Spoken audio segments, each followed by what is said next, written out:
Los Angeles City Council's Planning and Land Use Management Committee. My name is Marquise Harris Dawson. I serve as the chair. We're joined by our vice chair, Mr. Bob Bloomfield, and members, Senators Price and Cedillo from South Los Angeles and the Central City, respectively. Members of the public wishing to speak at the meeting must complete their request on the kiosk. This is for all speakers, including applicants, appellants, property owners, and their representatives.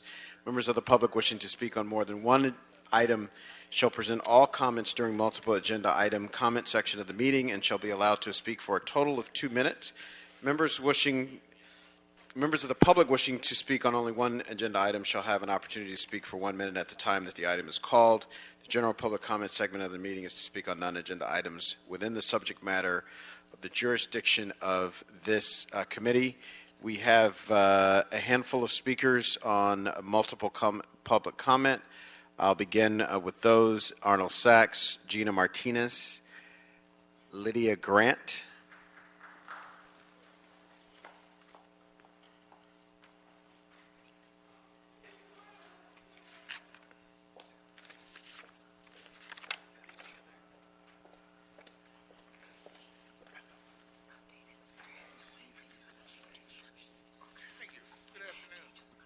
on? Hello. Thank you. So I did sign up for multiple items. Number one, if the city is developing new next-gen programs, wouldn't it be advisable to put a moratorium on CUPs or put a time limit on CUPs, because you're going to change the rules and people are going to be rushed into development? Number two refers to the earthquake retrofitting. You know, there's a hospital in Chinatown. Ever since the only expansion that had ever been done in the medical hospital fields in LA County has been the new tower at LAC USC in the last 10 years. This is a great opportunity to trade some property like they did at Staples Center with AEG. They traded some property with redevelopment agency, and they got the redevelopment agency gave up the parking lots to a developer to build those hotels. You could trade with the owner of that hospital and retrofit that hospital. It'd be great public relations for the community. Number five refers to a historical cultural monument.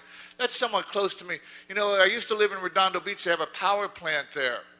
And I think of it as they have a great wailing wall, a wailing mural. And I say it's a protest, environmental protest against the utilities. So I'm wondering if they could do that there as a historical monument. Number 10 refers to on-site supportive services. At what time, when, who, how, is the county and the city going to consider using the resources from the Department of Public Health at the county? You know, they have an insurer who will pay for indigent services. An insurance company, free money. And you keep consistently saying, we want permanent supportive services that'll cost the public money. Thank you so much, Mr. Sachs. That completes your time. You said... that completes your time. You said 2 minutes for the agenda and 1 minute for public comment. I did not say that. That completes your time. Thank you. Hi, Mr. Spindler, please do not disrupt this meeting. That is your first warning. We'll start your time over again. Yes, you're on. Yes, so my name is Lydia Grant. I am here on my own behalf today, but I am Vice President of the Sunland Tongue Neighborhood Council.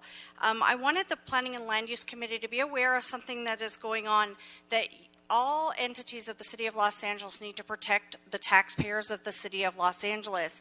As you guys move forward in building these permanent supportive housing and the bridge housing complexes, there are nonprofits that are getting money from the county to place people into these housing beds that are not from the City of Los Angeles. For example, the contract with the beach cities that Harbor Interfaith has, and they are going after these same beds that are being paid for by the LA City taxpayers. So the city needs to put something in to protect the LA City taxpayers from the county, other cities who are refusing to put homeless housing in, from taking the beds that we, the City of Los Angeles taxpayers, paid for in HHH. Thank you. Thank you so much. Gina Martinez.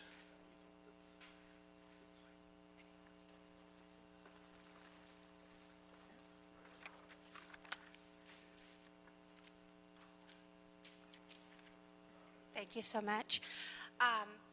Like the person who just came before me, I am one of the communities where Harbor Interfaith will be putting people into our community. Cities of Redondo Beach, Hermosa Beach, and Manhattan Beach have entered into the Beach Cities contract. They're not building homeless. They're basically they have hired Harbor Interfaith to place them, and Harbor Interfaith came to a neighborhood council meeting and stated they will place them anywhere within Los Angeles, including City of Los Angeles funds projects. I hope that made sense. So I really think that's something that needs to be brought to people's attention, that although we were promised this would be for citizens of the City of Los Angeles, it's not. You have people who are taking advantage of us for trying to do the right thing and not putting that housing in their own communities. Thank you. Thank you so much. Red Chief.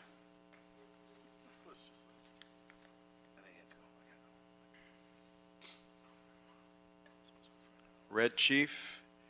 All right. Red Chief is not here. Antonia Ramirez.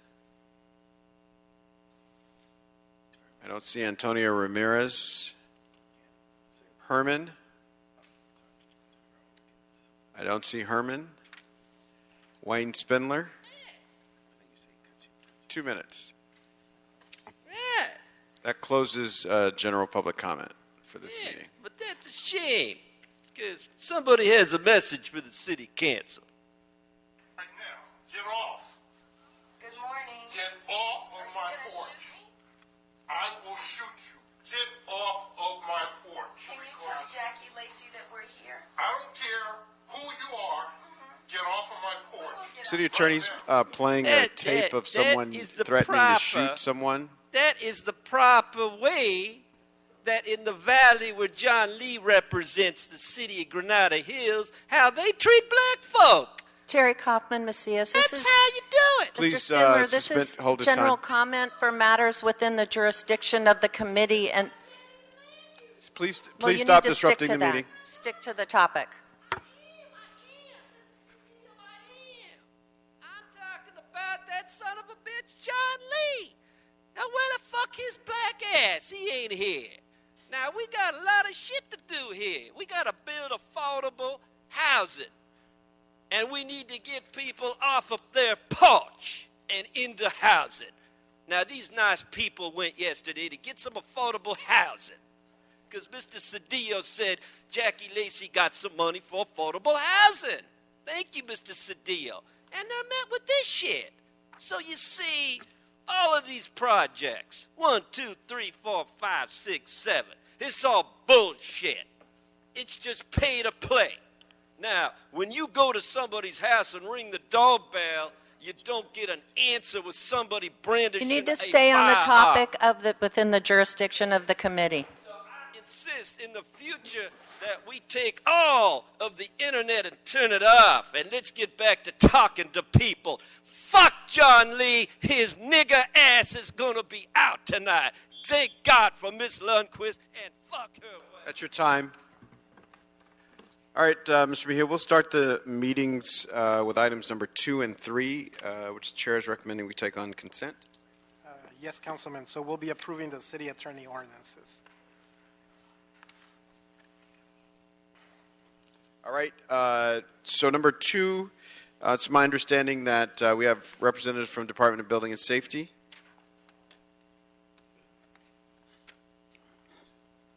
That Yes, so wish to item add 2, to that discussion. it's a city attorney ordinance, Councilman, relative to changing the applicable building dates for the mandatory earthquake hazard ordinance. Okay, so item 2, Councilman, Building and Safety indicates that's a consent item.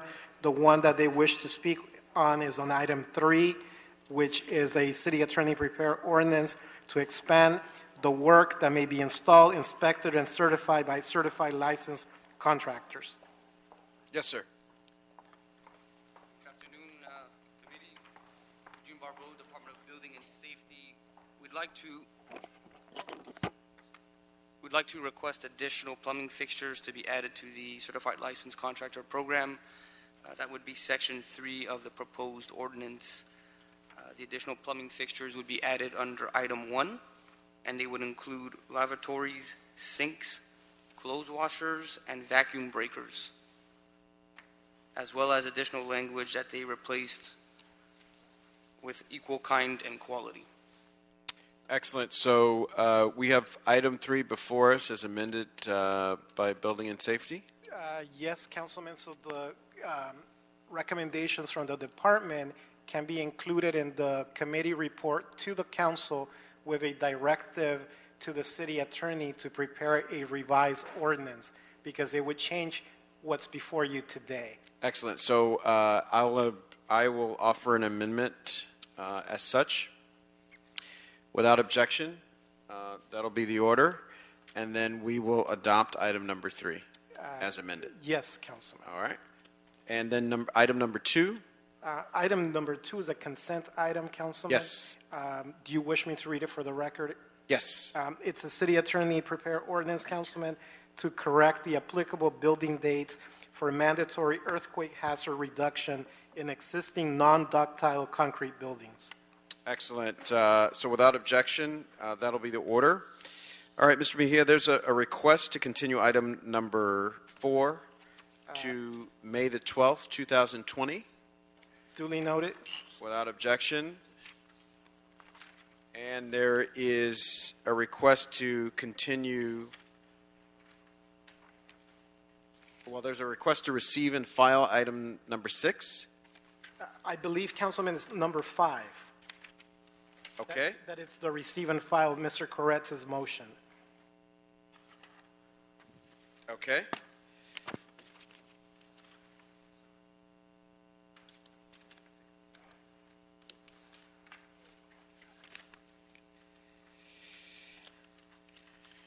All right. We will continue item number 1 until our next meeting. And as to number 5, Councilman, would you like to proceed and receive and file? Yes, we'll receive and file item number 5. Very good. As you indicated. Then item number 6. Item 6, Councilman, this is a report from the East La Apc. It's also inclusive of an appeal by the Mount Washington Homeowners Alliance. They're appealing the construction of a new single-family home in CD1. All right, we have a report from Department of City Planning.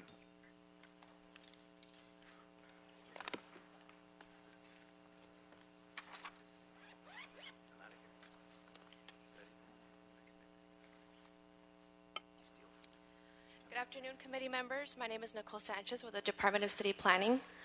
The item before you is an appeal of a mitigated negative declaration, case number ENV-2016-3713-MND, within the Northeast Los Angeles Community Plan area and the Mount Washington Glassell Park Specific Plan. On August 2nd, 2019, the zoning administrator approved the construction of 4 single-family dwellings in the Mount Washington Glassell Park Specific Plan area and determined that after consideration of the whole of the administrative record, including the MND, the errata dated February 5th, 2019, and all comments received with the imposition of mitigation measures, there was no substantial evidence that the project will have a significant effect on the environment, and adopted the MND and the mitigation monitoring program prepared for the MND. An aggrieved party subsequently appealed the zoning administrator decisions on August 19th, 2019. The East LA Area Planning Commission heard the appeals on November 13th, 2019, and issued a final decision to deny the appeals and sustain the decisions of the zoning administrator to approve the project and adopt the MND. Subsequently, on December 19th, 2019, the environmental appeal before you was filed. The 5 appeal points for the CEQA appeal are similar to the appeal points filed for the zoning administrator decisions. However, not all are CEQA related. The CEQA-related appeal points pertain to the geologic history of the site, notification, and grading, noise, and air emissions. With regard to the geologic history of the site, the appellant states that it was not adequately described in the initial study and the first errata. The project description correctly describes the scope of the projects, and the landslide event was accurately described in the environmental setting through the first errata dated February 5th, 2019. With regard to notification, the appellant disagrees with the notification provided for the CEQA review. The city followed all notification requirements relative to CEQA. Additionally, on top of the 20-day circulation period for the MND, the record remained open for 18 months prior to the issuance of a decision letter. The appellant also has concerns about construction traffic and dust that will be created by the construction of the proposed homes. As identified in the MND, the project will be subject to regulatory compliance measures, which require the implementation of best practices in fugitive dust control measures during active construction phases. With regard to construction traffic, the project was exempted from preparing a traffic study per thresholds adopted by the Department of Transportation. Additionally, the construction operations will be regulated through the conditions of approval. Subsequent to filing of the CEQA appeal, the applicant submitted to the record additional environmental studies pertaining to air quality, greenhouse gases, and noise. The studies supplement the existing MND analysis and further find that the project will not have a significant effect on the environment. The studies submitted do not warrant any new mitigation measures and do not identify any new or greater impacts. Because the MND was not substantially revised per CEQA Guidelines Section 15073.5, and no new mitigation measures or project revisions must be added to reduce any impacts to less than significant levels, a public circulation period is not required. The additional evidence substantiates that the project, with proposed mitigation measures, will continue to reduce potential environmental impacts to less than significant levels. Additionally, staff would like to note that there are 6 conditions of approval found in the APC determination letters for the projects that relate to fire and grading requirements. In particular, conditions 7 and 12 require that the projects get approval from the fire department prior to the issuance of a permit. Conditions 10, 15F2, 15F3, and 15F5 require compliance with the Geology and Soils Report approval letter issued by the Grading Division of the Department of Building and Safety, and also require compliance with the Landform Grading Manual prior to the issuance of a permit. That concludes staff presentation. I'm available for any questions. Thank you so much. If there are no questions from members, we'll go to hear from our appellant or their representative for 4 minutes and 59 seconds or less.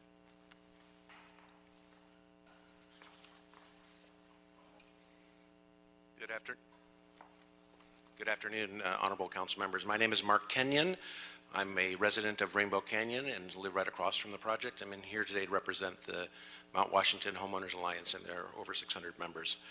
The first point we would like to make is our organization supports development in Mount Washington, and our members are active and concerned about the housing crisis within the city of Los Angeles, particularly for lower income citizens and our homeless citizens. But we also believe that all citizens of the city have a right to live in a healthy community and to be safe in their homes. Our objection to the proposed project is that it causes the citizens, particularly those of us who live on Rainbow Canyon, to be neither safe nor healthy.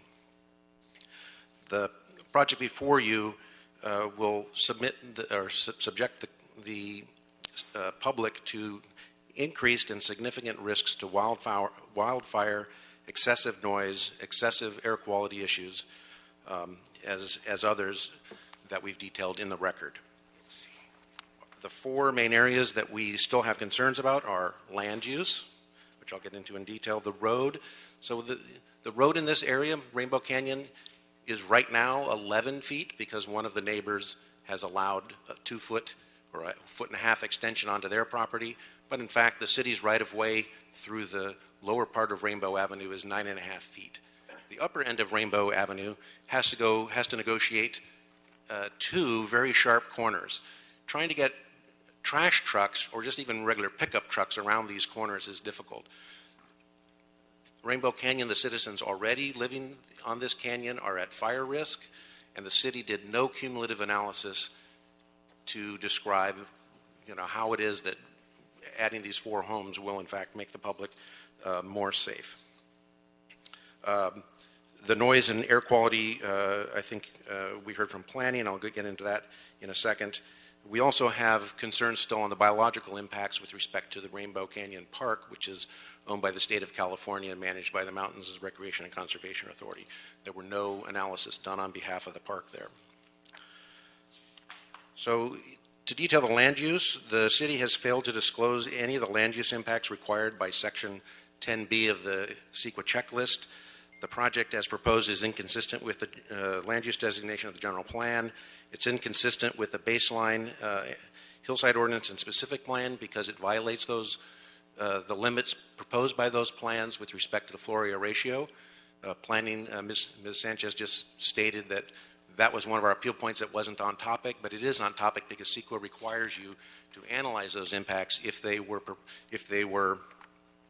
adopted in part for environmental reasons, and that's the case with respect to both the specific plan and the hillside ordinance. The project is inconsistent with the general plan noise element, which I'll turn to now. So the noise study that was just dumped on the citizens a mere 10 days ago first doesn't give us really any ability to read it and to comment on it with any efficacy. The consultant who prepared the report stated that he went by the city's guidelines, but in fact he only went against the city's noise ordinance section 112.05. He ignored section 12.04. The project as proposed would violate that section of the ordinance. You would have thought on a CEQA issue that a noise consultant would have started with the one place from which all ordinances, plans, and projects must be consistent, and that is with the general plan. The general plan has a general plan noise element, and the project as proposed would violate general plan policies 3.1, P8, P11, P12, and P16. Those policies require the city, when there are significant noise, as the consultant's own report show, that the city has to adopt mitigation measures, and that regulatory conditions or compliance measures are not suffice. So based on that alone, the project as proposed would violate the general plan. Let's see. Further, the consultant didn't look at any of the, so when you look at the report on the amount of noise that the equipment would generate, it's only one piece of equipment at a time. So, but in order to do 17,500 cubic yards of grading in 1 month, clearly they're going to have to operate more than one piece of equipment. Thank you. Thank you so much. Now we'll hear from our applicant or a representative for 4 minutes and 59 seconds or less. Good afternoon, Chair Harris Dawson, council members, Michael Gonzalez representing the applicant. Contrary to the last speaker's statement that they're in favor of development, this group has challenged the city before on similarly situated properties. They're serial appellants. They litigate cases. In fact, I can't publish the case, or I can't cite to the published case, but they lost similar concerns and allegations against the city on a case in Ganymede, which is just up the road. The project is consistent with the general plan designation, consistent with the zoning, consistent with the specific plan as found by the zoning administrator and as found by the East LA Area Planning Commission. The site is vacant, has not had housing on it for a number of years. There is a lot of discussion in the record about a landslide that occurred 50 plus years ago. The applicant will remediate that landslide and stabilize the site, making the entire area safer. As it stands now, that slide could continue to move. Once we finish our remediation efforts, that slide will be stabilized and will not move. The suggestion that Rainbow Canyon, which is down gradient across the road about 150 feet, is somehow impacted by the project is nonsensical. There will be no touching of that park at all by this project. So therefore, there are no impacts. The air quality analysis and noise analysis was submitted to supplement the MND. We have no impacts. The evidence submitted by the appellants is not substantial evidence under CEQA. It's merely opinion, speculation, and argument. We have empirical data to support the conclusion that this MND is adequate. To suggest that regulatory compliance does not somehow reduce impacts is incorrect. What's required by law is if regulatory compliance does not reduce the impact to less than significant, then additional mitigation that is more than what the law requires is what CEQA would impose here. In our case, with regulatory compliance, we have less than significant impacts, and therefore CEQA does not require mitigation measures. And there's nothing in the record to support any alternative conclusion. The project's grading efforts have been approved by the city's grading department. Again, the remediation will stabilize this site, will make it viable for housing, and will add 4 housing units to an area in much need of housing stock. I won't take up more time, just conclude to say that the record is very clear. There is no substantial evidence that the project will have a significant impact on the environment, and this committee should support the zoning administrator and the East LA Area Planning Commission's adoption of the MND. Thank you. Thank you so much. If there's no discussion from members, let's see here. We have 4 people on the public comment card that have already spoken, so that'll conclude. Staff, do you have any responses or additional light to shed on this case, given the testimony we have all heard? No? All right. With that, then I'll recommend that we deny the appeal filed by Carol Tilton and thereby sustain the determination of the East LA's APC. Mr. Chair, there are members of the public who came last week as well as this week to speak before you that haven't had an opportunity to do so. Okay, you know what? You are right. I had the wrong item, list of speakers on the wrong item in front of me, and I will begin to call those names now because that's been corrected. I appreciate your bringing that to my attention. Carol Tilton, Matthew O'Brien, Lily O'Brien, Veronica Proctor. Hello, thank you for hearing this appeal. I am Carol Tilton. My home is 461 Rainbow Avenue. The proposed building of 4 luxury homes on the landslide next door to my home will cause unmitigated damage to my neighborhood. I'm appalled at the lack of concern shown by this committee and the officials I elected to protect my right to a safe and secure homestead. The problems with this project have been addressed as clearly and directly as possible, and I will not repeat the issues raised over and over again every time a developer sees money to be made by overcrowding a high fire threat neighborhood, largely inaccessible to fire trucks, ambulances, and other large vehicles. Today, Beauvais Avenue, which is one of 2 routes to Rainbow, was blocked on and off all day by vehicles working on homes that have been there for many years. The other access, a sharp, narrow... Thank you.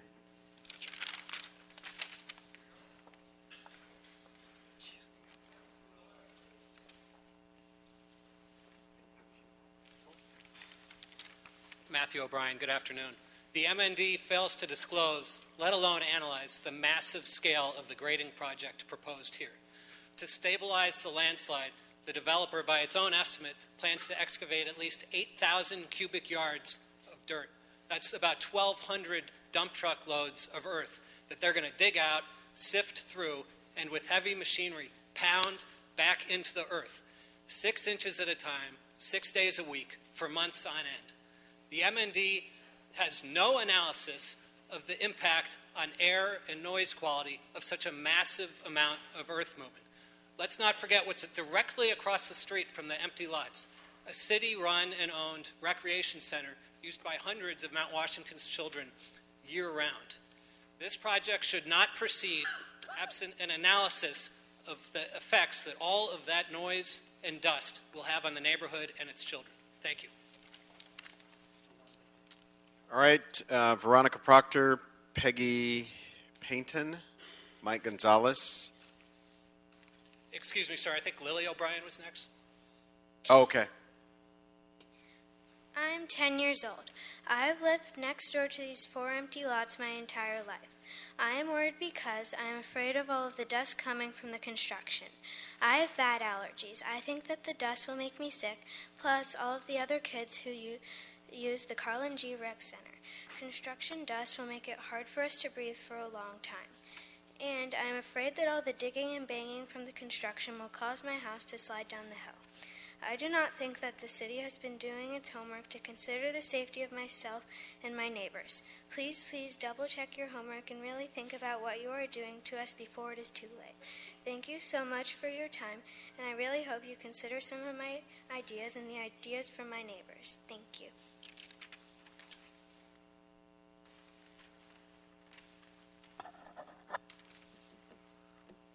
Good afternoon. My name is Veronica Proctor. I live right next door to the vacant lots. I am most worried about the air quality from the proposed construction of the 4 luxury homes. My daughter already suffers from bad allergies. To keep our house cool, we have to leave our windows open most of the year.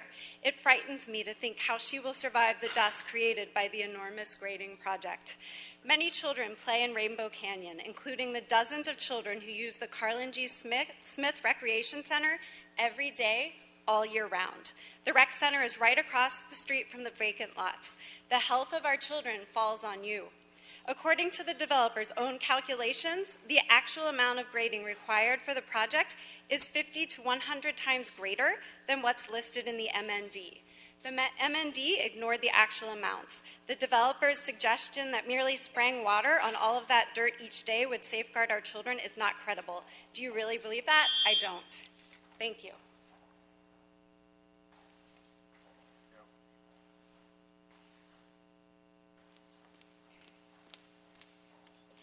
Peggy Paynton. My husband and I have lived on Mavis Drive, very near this project, for the last 22 years. We are both aware of and concerned by the need for low-income housing in Council District 1. We are not opposed to development in Mount Washington, even at this site, but we do have concerns. One of the things that drew us to Mount Washington was the abundance of trees and wildlife, the protected walnut trees, the hawks, owls, phoebes, and butterflies.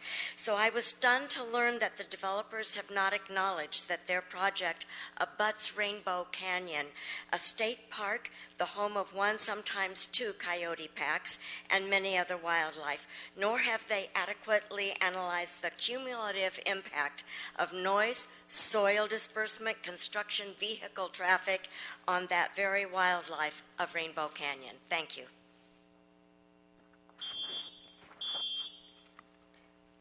Mike Gonzalez, Inguna Galvina, Finian, or Finian. Inguna, good afternoon. Do you remember how all you were happy and proud when we opened Historical Park next door? You, Mr. Cedillo, too, were very joyful.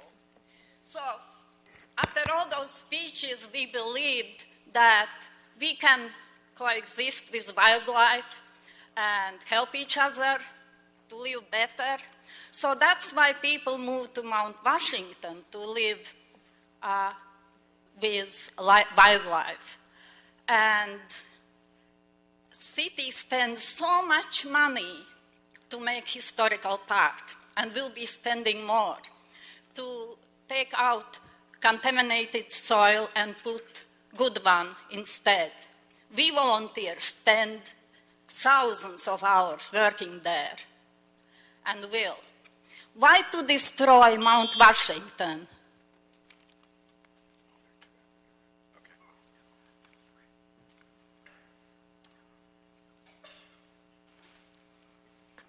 Hello, neighbors. My name is Finian, and I am with the group that's speaking. I'm actually speaking on behalf of my son, who has very severe allergies, something that he has actually been hospitalized for several times in the last couple of years. His lungs go into spasm, and he has a hard time getting them back out without oxygen. In last weekend, in fact, we actually had to have him on an oxygen concentrator because his SAT levels kept dipping down. Like my neighbors, I am concerned that the air quality analysis has been weak and that it would impact severely my son As well, I've submitted pictures of the road and its current condition. I know that they said they're going to shore up the property, but that would not shore up the road. The manhole cover, as you can see, is 4 inches subsided from the surface.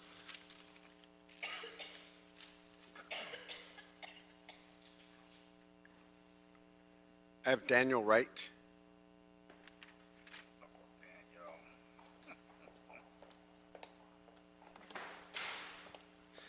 Good morning, council members. Daniel Wright, 467 Crane Boulevard. The Rainbow Slide project is a textbook case of how to evade giving property owners who would be significantly impacted by massive construction noise and air emissions without giving any true notice of the project. The Mount Washington specific plan mandates posted notice on the lot within 5 days of the project application, yet here no notice was ever made. This project went for years without the community knowing it was happening. Horn versus County of Ventura constitutionally requires actual mailed notices when property owners would be significantly impacted by a project analyzed under CEQA. The project site is the 69 landslide that destroyed 11 homes.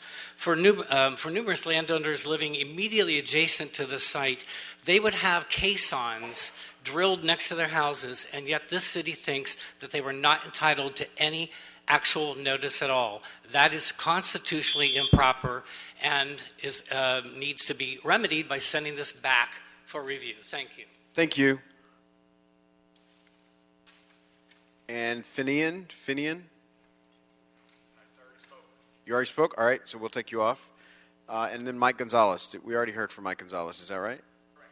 All right, so we'll take you off as well. All right, one more time, Department of City Planning staff. So now you've heard additional testimony, and we'd ask you to make comments regarding it or shedding more light on the case. Yes. Right, I'd like the staff to address the questions of air quality. First of all, Mr. Chair, people should know this is a very unique place where people live. It's unlike any place that we're familiar with. And it's a very challenging place, but people choose to live there, and they make those choices, and they live there within all the confines of all the regulations that we have to build in this city, and so that's one. Second, though, I am concerned with the questions of air quality as it is its impact on children and their allergies, and so what my question is that the compliance actions that are delineated, are those sufficient and suffice for children with respect to allergies? Those are the areas that I'm interested in. I know that there are, I guess evidently, a report here from the AQMD, and I'm interested if this is in compliance with that and if those considerations are taken into mind. Nicole Sanchez with City Planning. So the MND published for the project did analyze it against thresholds for air quality, and the city did find that there were no significant impacts. Additionally to that, as a response to the appeal, the applicant submitted supplemental air quality studies, which staff did also analyze, and found that it did not show that it was any new mitigation measures were needed. It did not provide for any new impacts to the air quality study or the air quality section of the MND. So it was found to be sufficient, and no significant impacts were found.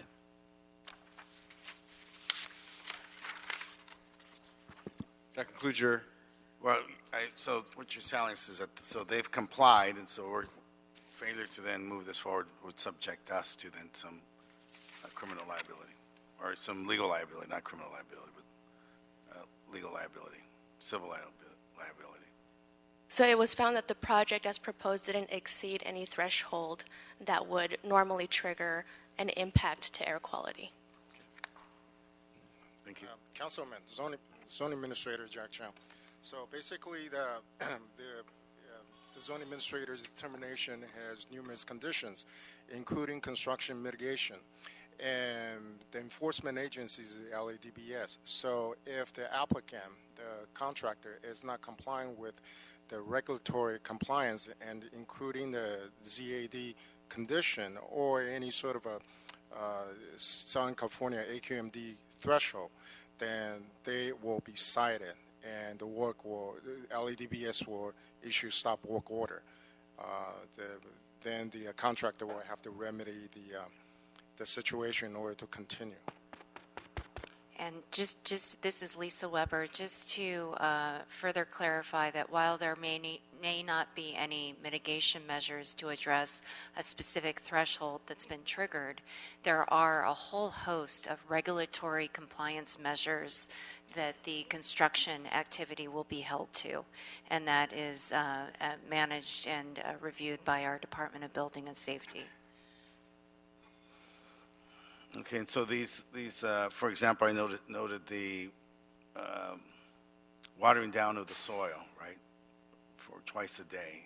This is considered adequate. This is sufficient to meet the threshold, the standard set for the development and for all developments. That is a common practice. It's a continuous spreading. So it's not just before, after, it's actually doing. So any time that you are actually doing the grading and also exporting any sort of hauling, the contractor will have to spray down the subject area. Okay. Thank you. All right, Mr. Cedillo, does that conclude your questions? Any other members? All right. I will, before we make recommendations, I'll just kind of ask you for a summation, Mr. Cedillo. No, I mean, we're obviously, if you know the area, it's a very challenged area to do development, but it seems to meet all the approvals. It's impressive the amount of soil that's being moved, but then I don't think we'd want to do anything less. In other words, in a project like this, you want to make sure that you do all the things that are necessary to stabilize the soil and create the environment so that you can build on it. When you're working on these hills, you know, engineers and others figure out what is necessary to do that. It appears that they've made that determination and that there's going to be compliance. So I would just suggest that we stay vigilant to make sure that this is fully monitored, because this environment in terms of development, this is not an issue about affordable housing. It's not an issue about the other challenges that exist. This is simply about developing a vacant lot with four homes. It's an area, it doesn't seem like a big deal, but up in the hills, any project has an impact because of people have decided to live in a place with narrow streets and challenging terrain. Those are choices people make. All right. Thank you. So if there's nothing further from members, I'll move that we deny the appeal filed by Carol Tilton and thereby sustain the determination of the East La APC's approval of the mitigated negative declaration for the project located at 441 West Rainbow Avenue and 451 West Rainbow Avenue, 430 West Rainbow Avenue, and 437 West Rainbow Avenue, subject to conditions of approval. Without objection, that'll be the order. Takes us to item number 7. Thank you all. Item 7, Councilman, this is a report from the East La APC. It also includes an appeal filed by Daniel Wright relative to the approval of the project permit compliance review to construct a single-family dwelling in CD1. All right, Ms. Sanchez et al. The rest of my district. Good afternoon again. Nicole Sanchez with the Department of City Planning. The item before you is a CEQA appeal for a categorical exemption issued for the construction of a new single-family dwelling in the Northeast Los Angeles Community Plan Area and the Mount Washington Glassell Park Specific Plan Area. On July 16, 2019, the Director of Planning approved with conditions the construction of one single-family dwelling within the Mount Washington Glassell Park Specific Plan Area and determined, based on the whole of the administrative record, as supported by the justifications, that the project is exempt from CEQA pursuant to CEQA Guidelines Section 15303, Class 3, and there is no substantial evidence demonstrating that any exceptions contained in CEQA Guidelines Section 15300.2 applies. An aggrieved party subsequently appealed the decision. On December 20th, 2019, the East LA Area Planning Commission issued a letter of determination stating that the appeal of the Director of Planning's decision in case number DIR-2018-826-SPP for a project located at 462 North Crane Boulevard was deemed to be denied as a result of a procedural failure to act within the time frame for the appellate decision to be rendered. Subsequently, there was an environmental appeal to the City Council filed on January 3, 2020. The appellant raised 5 appeal points, one of which is CEQA related. The other 4 appeal points raised are related to the specific plan.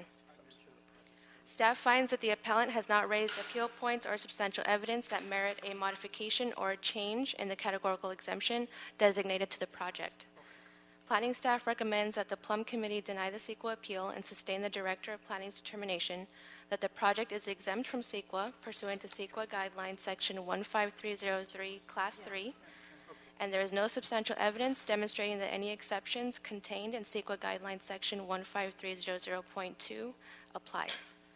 Furthermore, planning staff provided appeal point responses to the council file to further demonstrate that the appeal points do not meet the substantial evidence standard needed to demonstrate that the project does not qualify for an exemption to the categorical exemption pursuant to CEQA Guidelines Section 15300.2. That concludes staff presentation, and I'm available for any questions. All right, thank you so much for that report. So we have an appellant, Daniel Wright. Do you want to ask me? Terry Kaufman, Mesilla City Attorney's Office. I just want to clarify that what's before the committee is just the CEQA appeal. There's a statement on the agenda that says it's also from the East LA Area Planning Commission's failure to act, but that is not an appealable matter, so the only thing in front of you is the CEQA. Got it. Thank you so much. Daniel Wright, 467 Crane. I agree with the city attorney on that. It's just simply that because your statute denied any hearing at all to people impacted, it's a constitutional violation. I want to direct your attention to the map that's attached to my letter, which hopefully has been distributed to you. This keys right off of the testimony by Councilmember Cedillo in the previous case about how sensitive the hillside is in Mount Washington. One of the issues that have been raised in this case over and over is that we've been saying to the city that there's so much development happening on Mount Washington at this particular time that something needs to be done to mitigate the cumulative impact of all of this development in the hills. And I know this council has dealt with this issue with regard to the impacts on many different hillside areas of the city. Ours is particularly difficult because of the narrowness and this extreme high fire danger in the area. It has to do with the impacts on the ability of emergency access vehicles and evacuation in the event of a fire. On Crane Boulevard, on my map, you will see that within about 1,000 feet on Crane, from the bottom at the museum up to about mid-block above, including this house that's under appeal, there are 8 houses either under construction in the appeal process, in the application process, or in building permits. They are very close together, some of them right next to each other. These are extremely steep and difficult hillsides that will require a lot of excavation and hauling, and all of it has to go through the choke point at the bottom of Crane, and right at that choke point, 2 houses immediately next to each other are going to be under construction. What we are saying on behalf of the Crane Boulevard Mitigation Coalition is something more than these lame regulatory measures that Ms. Weber talks about that are never enforced by building and safety. What you heard about building and safety doing something to enforce something in the last case is total nonsense. Our community has been in front of the East LA Planning Commission countless times, pointing out and explaining how there are no enforcement and there are severe problems with access, causing and putting people's lives at risk. And this is especially true in an age as we face hotter temperatures with climate change and greater fire risk. We need to be vigilant, and we need to put in place a better program. I understand that the council member has suggested that there be some kind of supplemental use district with regard to construction, but I'm now understanding it only applies to parking. We need something more robust because we are all it takes is one blocked vehicle and a fire, and people can be emoliated like what happened in Paradise. This map and the attached evidence that's now in the record, which was clearly available to these planners, click from Zemus on their desktop. They never bothered to look.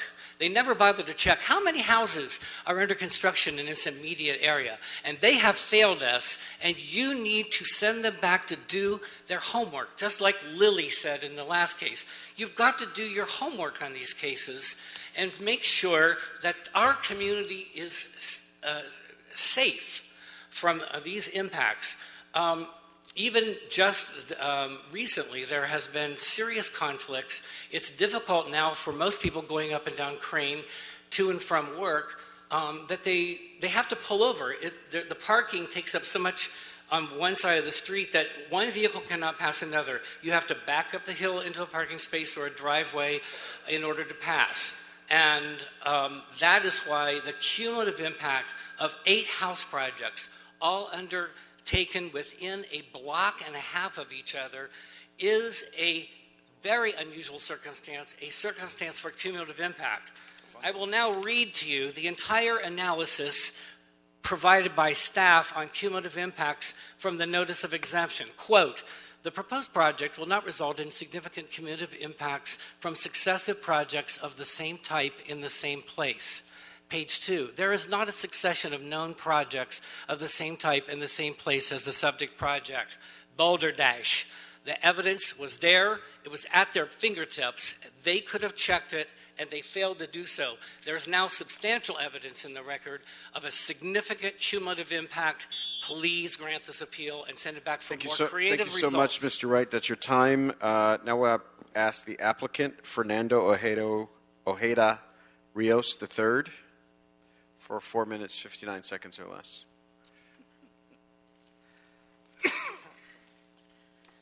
Thank you. My name is Fernando Ojeda Rios. I'm the applicant and property owner at 462 Crane Boulevard. I'm in support of the staff report, which recommends that this appeal be denied. Just to give a little context, when we started this project, my wife and I took the neighborhood and the impact our house would have into great consideration. It's why we proposed a much more modest house than we could have built. In fact, the developer we bought the land from had a house that was 2.5 times larger than what we had, and I believe that house was also appealed by the appellant, and that appeal was denied. As soon as we had plans, we proactively reached out to the surrounding neighbors, including the appellant, for a meet and greet in hopes of addressing any possible concerns. We provided renderings, blueprints, and contact information, and after that meet and greet, several neighbors signed a document in support of the project, which was included in our specific plan application.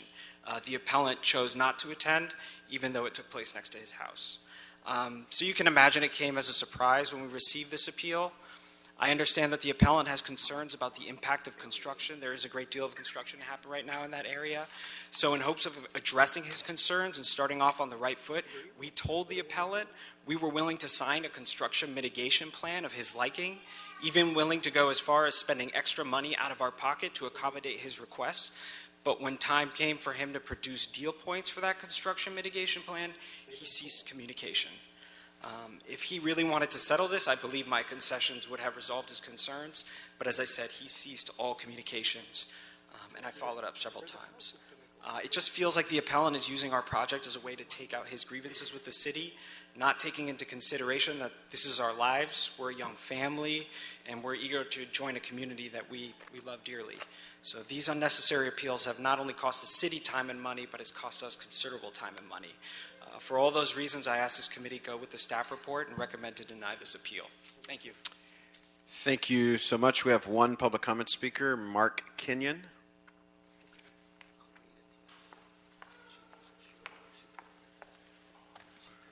Thank you, Honorable Council Members. Mark Kenyon, West Avenue 44. I just wanted to support the appeal with respect to the cumulative impacts. I drive this street 3 or 4 times a week. Almost every time you have to stop, back up or down, at least twice, sometimes 3 or more times. So the situation of, because Crane is a main ingress-egress for this part of the hill, really does have significant impacts. And the only other thing is I wanted to also then comment on planning's comment on the last case, because it's germane here, where they said... You got to stay on, No, I am. this topic. But it's this idea that Dan just talked about that you can just call LEDBS. So I've called on 4 or 5 cases that have never had anything enforced. Daniel Marlos, who's a member of the Homeowners Alliance, he's called maybe 8 or 9 times. We've met repeatedly with the departments. We've repeatedly with Councilmember Cedillo's staff, and so far nothing. So the council really should grab this and try to figure out how do we protect ourselves. Thank you so much. Staff, our Department of City Planning reps, do you have any response to the information that has been shared through testimony?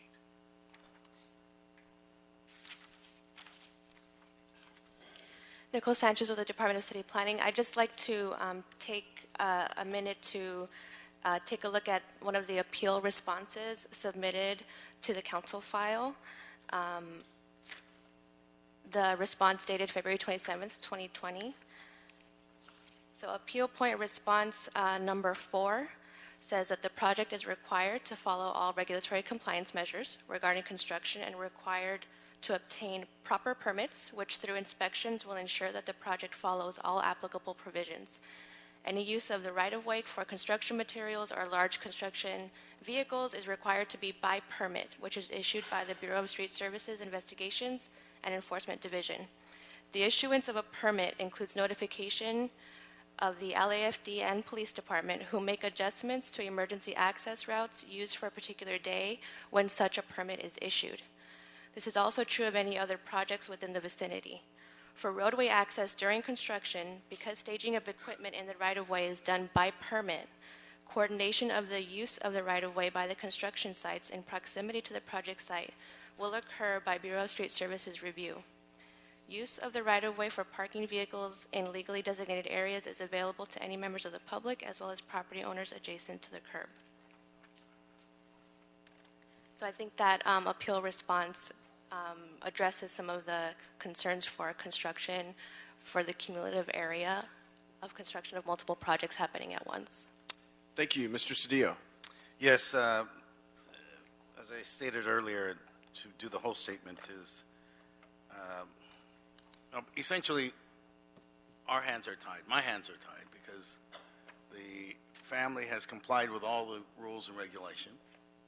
They have this property. They have these property rights to develop their modest 1,000 square foot home.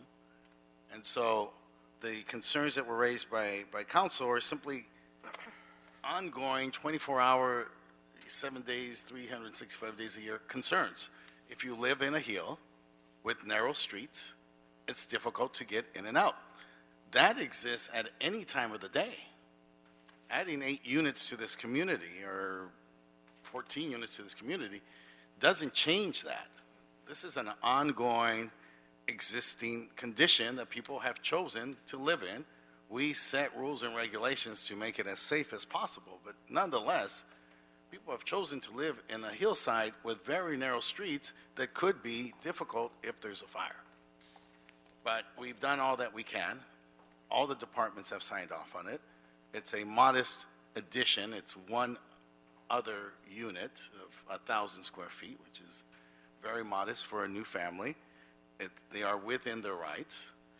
And if you don't want to be there and you think it's dangerous, the council, Mr. Wright, is raising a point, but it's a generic point, nothing new. It's a generic point that is really conditioned of living in a rustic hillside environment. That's what he's lamenting, and that's the choice that he makes. Thank you so much, Mr. Steele. Any comments from additional members of the committee?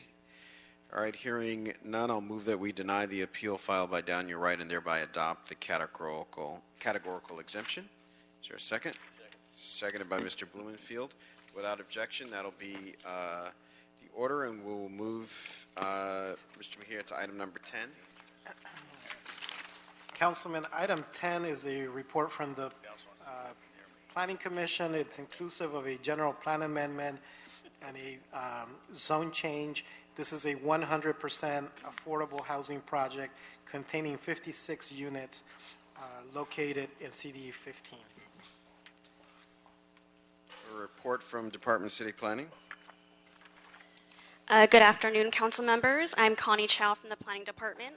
The item before you is, as mentioned, for a 100% affordable senior supportive housing project in the Wilmington Harbor City Community Plan. The case was approved for a general plan amendment, zone change, and site plan review by the City Planning Commission on December 20th, 2019. Subsequently, on January 3rd of 2020, an appeal was filed by an aggrieved party. The project will provide a total of 56 dwelling units, including 55 very low income and 1 market rate manager's unit. The project will be 3 stories and 36 feet in height with 19 parking spaces at grade level. To provide some background, the site is currently vacant with 7 existing oil wells on the site. 1 of them will be required to be reabandoned to meet current day standards with the State Division of Oil, Gas, Geothermal Resources, or DOGGR requirements. The site's current land use designation and zoning of low residential and R1 1XL Okugu prohibit multifamily uses on the subject site. The requested general plan amendment and zone change are to allow multifamily uses on a general commercial and C2 1XL Okugu site for the proposed 56-unit affordable senior supportive housing project. The appellant raised several appeals in opposition of the project, including issues regarding oil wells, compatibility with the existing single-family neighborhood, traffic, parking, the driveway location, the affordable housing, and the statutory exemption under Assembly Bill 1197. Staff has transmitted to the council file a staff response to each of the appeal points raised. However, we would like to highlight a few for your attention at this time. The appellant contends that DOGGR recommends against building over wells. However, DOGGR does not regulate grading or construction activities, as those are under the authority of the Department of Building and Safety. The project was analyzed in a mitigated negative declaration, which included mitigation measures for methane investigation and mitigation systems, leak testing, ventilation, and protection of oil wells to ensure the safety of the site, and these are conditioned as part of the project approval. The appellant also contends that the project is not in character with the neighboring single-family neighborhood. However, as noted in the staff report, the project proposes a use, height, and density that serves as an appropriate transition between the single-family residential to the north and the commercial property to the south. Furthermore, the building will be set back approximately 43 feet away from and landscaped to screen from the single-family residential properties to the north. The appellant is also concerned that the project will affect traffic and delay emergency service access. However, the project has been reviewed by the Department of Transportation, which confirmed that the project does not meet the threshold to require a traffic analysis. The applicant submitted a site access easement indicating the project will result in nearly no vehicle queues and would therefore not have any adverse traffic flow to Eubank. The appellant has not presented any substantial evidence that the city has erred or abused in its discretion in approving the project. In addition, the applicant submitted a request on February 27th for a technical clarification to Condition 33 in the Commission's determination to clarify the subsurface methane investigation requirements. Staff has submitted a technical clarification to the file on February 28th with the following clarification to Condition 33, second paragraph, second sentence, to state, quote, if the results of the subsurface methane investigation dictate, based on Chapter 71 of the City of Los Angeles Building Code, the applicant shall install an active system and miscellaneous systems, and the rest of the condition would remain. The technical clarification is not a substantial change to the original condition language and only serves to clarify the building and safety review process and requirements under Chapter 71 of the Building Code. Therefore, planning staff recommends that Plum and Council deny the appeal, sustain the Commission's actions, including the technical clarification as requested, and adopt the mitigated negative declaration, statutory exemption, and approve the general plan amendment, zone change, and site plan review. That concludes our presentation, and we're available for any questions. Thank you so much. We have appellants Lupe and Eddie Lopez. 4 minutes and 59 seconds or less.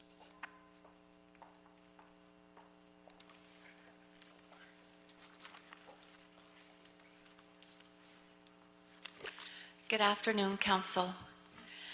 I am Lupe Lopez, and I am a lifelong resident of the city of Wilmington. If you know Wilmington, you know that it's a close-knit community that sits in the backyard of the Port of Los Angeles. We already have to face a lot of obstacles, environmental impacts, and in 2004, my husband and I decided to purchase a home at 1441 Bay Point Avenue, which will be heavily impacted by this affordable housing unit. But before I begin to tell you why I think that the council should reconsider a different location, is I understand that throughout the city of Los Angeles, everybody's opposed to these affordable housing units. I work at a homeless shelter every day. I work at the Long Beach Rescue Mission. I have chosen to help those that are hurting and homeless every single day and look them face to face and deliver services to help them get back on their feet. I signed up for that. I did not sign up for this when I purchased my home in an R1 zone. And I chose to live in Wilmington because of my love and passion for that community.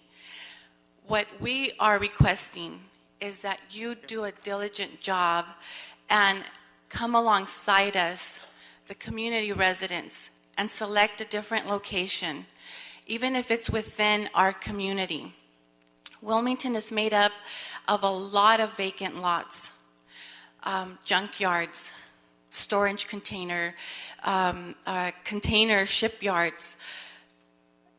This particular location is a quiet, family-oriented neighborhood, which is why we decided to purchase our home there. It is a cul-de-sac. We come together as neighbors on our own. We share our numbers. We have 4th of July picnics every year. This is a quiet community.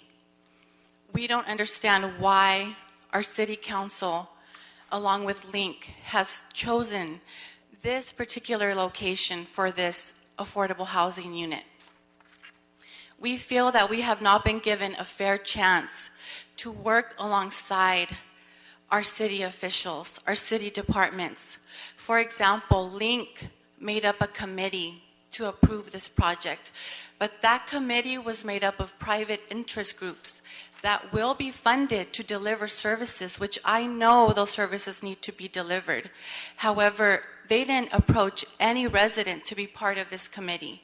It's made up of organizations like United Way, Little Company of Mary, and many more. We have not been given a fair chance, and we ask that you come alongside us and do the right thing and select a different location, a vacant lot that will not impact a quiet neighborhood as ours. Thank you for your time. Actually, you know what? I just saw that I have a minute and 35 seconds, so I'm going to use up all of my time. It's not easy to come up here before you and speak from our hearts. As I saw the previous case, the public speakers, you know, when you leave this microphone, the face of them is just, it's torn because we're sharing from our heart. And you were selected and appointed to your seats for a reason. I pray that you use your power to create something good. Again, homelessness is a crisis in this nation. We're not saying that we don't need affordable housing, especially me. I work with these individuals every day. I ask that you do a diligent job and select a different location. I also want to say that we have been left in the dark by a lot of our city officials in regards to this project. They have my number personally. I have not been reached out to at all. I have offered to tour the city of Wilmington, and they know the community very well. They know the areas that we are recommending. Please come alongside us and please select a different location. Thank you so much, Ms. Lopez. We'll ask our applicant, Claire Branowski, and a representative. Hi, good afternoon. I'm actually Lisa Pastor. I'm here on behalf of the applicant. Claire Branowski is unable to be here. She's out of town. All right, hold on. City Attorney, is that okay? All right. You got it. Thank you. My name's Elisa Pastor. I'm counsel for Link Housing, and we respectfully request that this committee deny the appeal before you. This is a 56-unit permanent supportive housing project, and it is very needed in this community. Staff actually did an excellent job of rebutting all of the appeal points, so I'm actually not going to repeat them. But I would like to introduce my client, Rebecca Clark. She's the CEO of Link Housing, and I want her to talk a little bit about the services that they provide and the community outreach that has been done for this project. There has been extensive community outreach done for this project. They've met with lots of people. This project is a good buffer. It is appropriate for the neighborhood, and they're going to be a good neighbor.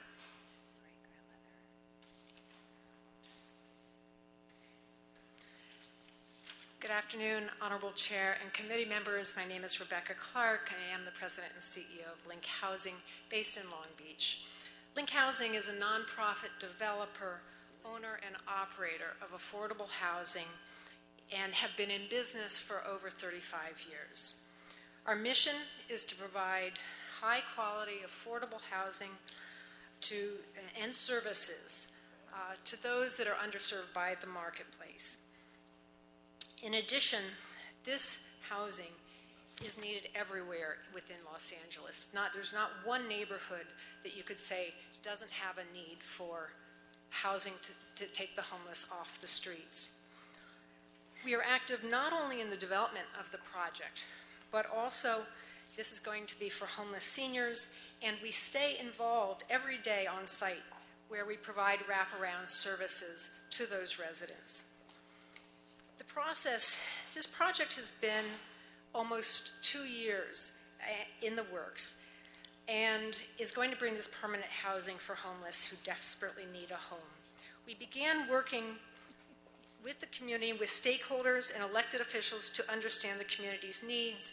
We held a listening tour that included neighborhood leaders, key businesses, and other stakeholders.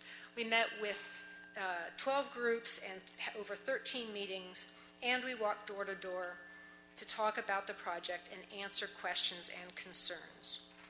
As far as incorporating feedback, we did listen to some of the comments that were made. First of all, people really said, if you're going to do homeless, let's make it seniors. And so we did change the project so that it will be a senior project. We believe that the senior center is right across the street, so we believe it's located well. We have been supported by the folks at the senior center, and we will also offer additional support services, again, bringing what we call intensive case management services. We have many other projects in the city of Los Angeles, and they are award-winning, and we provide those services and have a track record where the stability of the people we house then remains at over 90%. We emphasize, one of the things we changed in response to concerns was about the privacy. The building was at first sited on the north border of the parcel, but we moved it to the south border. We upgraded the landscaping plan along the wall to make taller trees as a buffer, and we did also add a wider driveway as a buffer so that it was set back further. We implementing a high-quality design that respects the residents and the nature of the neighborhood. We refined the facade features to enhance the residential look in working with planning, and we added more landscaping along the driveway aisle for added greenery. We believe truly that this will be an asset to the community, that in fact I would look forward to welcoming the neighbors in once we are complete and allowing them to really see and experience that we are good community members and good neighbors. And we will work to incorporate the broader community as well. So with that, we have a rigorous screening process. We work with all the different government agencies, and I'm happy to answer any questions. Thank you so much. We'll begin our discussion with public comment. I have a number of public comment speakers on this item, beginning with Pastor Lisa Williams, Soledad Azores, Elisa Pastor, Rhiannon Diaz, Rebecca Clark. Excuse me, I'm with the Wilmington Neighborhood Council, and I submitted a community impact statement. Can we confirm that there's, yes. Yes, All right, I you also 3 have minutes. packets. Hold on, there are 3 minutes. Okay. Make sure she gets 3 minutes on the clock. 3 or 5? Is it 3 or? I believe it's 5 for Neighborhood Council now. Thank you. It's your discretion, Mr. Chair. All right, Up to 5. so go ahead and proceed and we'll see what happens. Okay, thank you very much. My name is Valerie. I'm the president of the Wilmington Neighborhood Council. Thank you, committee, for the opportunity that Neighborhood Council has to speak on behalf of their community. As you know, we are the duly elected body per the city charter. And this development, before this particular site was selected, the Wilmington Neighborhood Council filed a total of 4 community impact statements, but 2 before the site was even selected. Before Link Housing came in, we had already opposed permanent supportive housing for our community. Those were filed in 2017. Okay, and I want to let you know that we did file this last one, and we filed one in October regarding Link Housing. One thing that I would like to note is that the city planning and also Link did not come through Neighborhood Council. They did not have a presentation at our Wilmington Neighborhood Council meeting. They like they said, they reached out to the community through their groups that they formed, as the other lady mentioned earlier, and they did not go through the body that was per the city charter. So please take that note. Also, on behalf of my stakeholders, I stand before you today because they strongly showed up. Even though the meeting was held in the afternoon and most people had to work, they showed up in record numbers. No meeting minutes were taken. Had they gone through the neighborhood council, we could have reached out to over 300 people to advise them, because this will affect our entire community. Also, they said that this was for seniors, and the paperwork that they handed out, Sunny from Link Housing, you could see, I put it in your packet, it's 50% seniors. So a lot of the information was incorrect in the report, and I also have another neighborhood council member who is here that would like to say something. Gina, she's our board member. She's done extensive research, and she has a couple of things she'd like to bring up. Hold on, so your time is for you? Yes. And if Brenda has to submit her own card? Oh, she did. Okay, so we'll call on her when her card comes up. Okay, Thank you. Okay, very well. Also, Dogger, which is the State Advisory Division for Gas and Geothermal Resource, as they mentioned earlier, their recommendation was not to build on this site because it is contaminated. Our community does help the homeless people. We have been doing that for over 30 years with our missions. We want them to live in a community, and we feel that they deserve to live in a clean environment. We have record number of people in our community with cancer, and it's very sad that we are housing these people in this area. We are willing to work with them for a different location, as the other lady stated. However, they did not come through the city charter process through the neighborhood council, and I wish they would have, because we could have advised and helped out to get the word out, because it will affect our whole community. Also, with respect to some of the report, there were a lot of, okay. Thank you. Thank you. Soledad Azores, Elisa Pastor, Rhiannon Diaz, Rebecca Clark. Any of you who are here, come right on up. Okay, thank you. Okay. Hello, I'm Rhiannon Diaz. Hi. Hi, I'm a Wilmington resident. I am also a tenant of supportive housing, and to me, I support this project because I know for me personally, being a middle-aged woman, it was a great foundation for me to be able to have the space to handle some of my illnesses and take care of my health. And I believe that seniors should have that chance also to be able to have a foundation without having that worry of being homeless, and be able to have access to being able to have a place to live while they intake all that, the things that could be going wrong with them in their health or family or all other, kind of aspects that come with being an elder person. Thank you. Thank you. Jordan A. Come on up. Good afternoon. My name is Lisa Williams. I'm the pastor of the San Pedro United Methodist Church. I'm an advocate for our unhoused, and I support this Link Housing project in Wilmington. Over the last 72 hours, I have had much time listening to two particular women in our community. Both of them are over 65 years old, and they are living either under a bush outside or they're living in a van in our parking lot. And it is an absolute shame and an inhumane crisis that we are facing. Neither one of these women are drug addicts. They are not mentally ill. They have fallen on hard times through medical issues, loss of a loved one, etc., etc. My first career and my first love was children and families. I understand the importance of protecting our children and families and providing them with a safe place to live and to play. Keeping safety is important. Thank you. I support this project.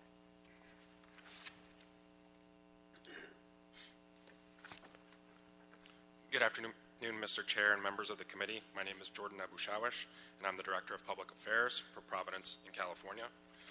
I'm here on behalf of Providence Little Company of Mary in South Bay to express our strong support for Link Housing's proposal to build supportive housing in Wilmington. At Providence, we believe health is a human right. Providence has seen the impact that stable housing makes on health and the unfortunate health outcomes for persons without proper housing. In our community health needs assessment, Providence identified affordable housing and homelessness among our top priority health needs. Since 2014, our Providence Wellness and Activity Center in Wilmington has partnered with local volunteers and community organizations to provide free classes and activities so that residents who live in and around Wilmington can be physically, mentally, emotionally, and spiritually healthy. Due to the development's proximity to our wellness centers, we look forward to discussing our collaboration with Link to provide health programs. Please support this initiative by Link Housing. Thank you so much. Quincy Coleman, Valerie Contreras, Gina Martinez.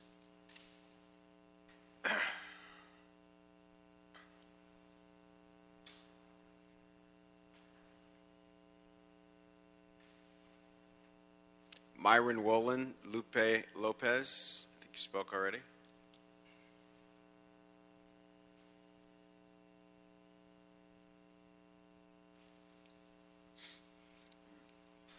Yes, sir. Greetings. Greetings. Thank you. And we would like to thank the council members for giving us the opportunity to speak this afternoon regarding this initiative. First and foremost, tell us your name. My name is Quincy Coleman, and I'm a part of the Everyone In campaign powered by United Way. Thank you. We support this project full and wholeheartedly. Not only we believe that housing is a human right, but with it being a human right, this will provide not only to improve the quality of life in the neighborhoods that we see at large throughout LA County, but also provide some insight to the critical needs of why supportive housing is needed for all the areas that we see, but also for those who are given a second opportunity of life. This particular project not only makes sure or ensures the level of progress that's needed as far as making sure that those who are houseless are now homed, but also with housing being what it is, we need more, and this is just a part of it. Thank you. Thank you. Hi, my name is Gina Martinez. I'm with the Wilmington Neighborhood Council. Did I call your name? Yes, you did. Okay.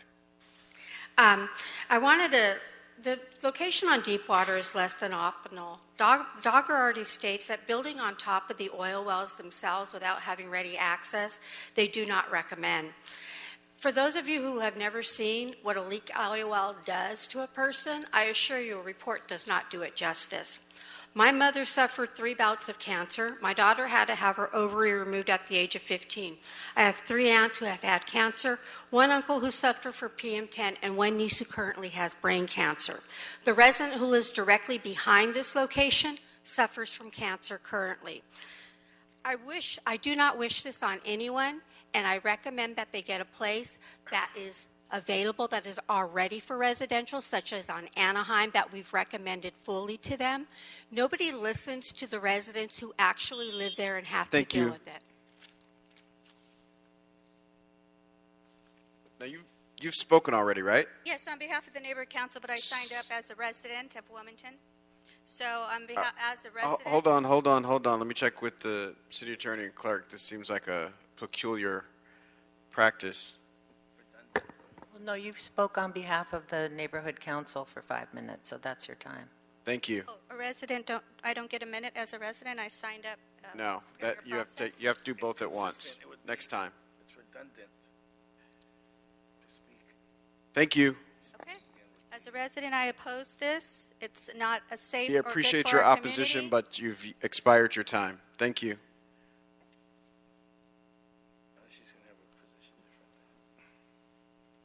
Yes, sir. Hello, I'm Myron Wolin. I'm president of the Long Beach Gray Panthers. The Long Beach Gray Panthers is an education and advocacy group for seniors. We are an adjacent community to Wilmington. The question of housing for seniors is a dire one. We see that seniors have fixed incomes. They are, with a raise and a rent, they can't afford it.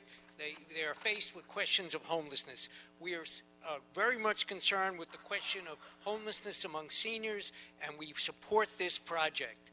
We think that it's good to see that people on both sides of the issue are concerned about homelessness, and yet we feel that this should be concern that is taken care of by this project.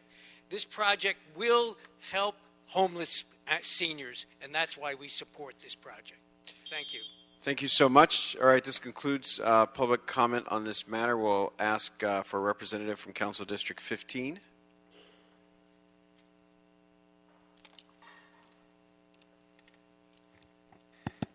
Good afternoon, Mr. Chair and committee members. My name is Axel Palacios, and I am council member. Hold on, Mr. Palacios. I've got some people in the back. Can you tell us your name?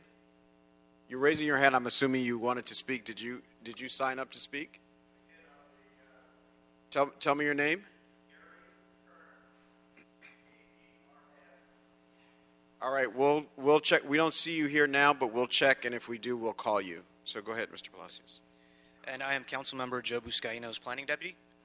As you all know, Southern California, along with the rest of the state, is in the middle of a housing crisis.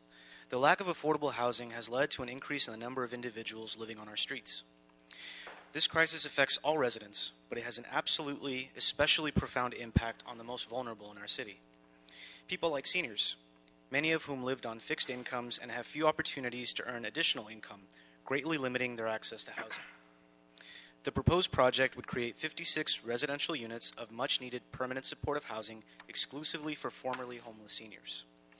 The project includes wraparound services to ensure the future success of seniors living here to find a permanent home.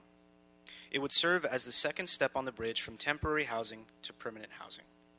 As you all know, each LA City Council member has pledged to support the development of 222 permanent supportive housing units before the year 2021. This project is part of our fulfillment of that promise. This crisis did not develop overnight, and it will not be solved overnight. But we are committed to being on the right side of history and ask that you please deny the appeal and allow the project to move forward. Thank you for your time. All right, we'll give opportunity for members to have discussion or questions. And if there are none, I'll ask Department of City Planning staff to respond to any of the comments or shed additional light on this matter.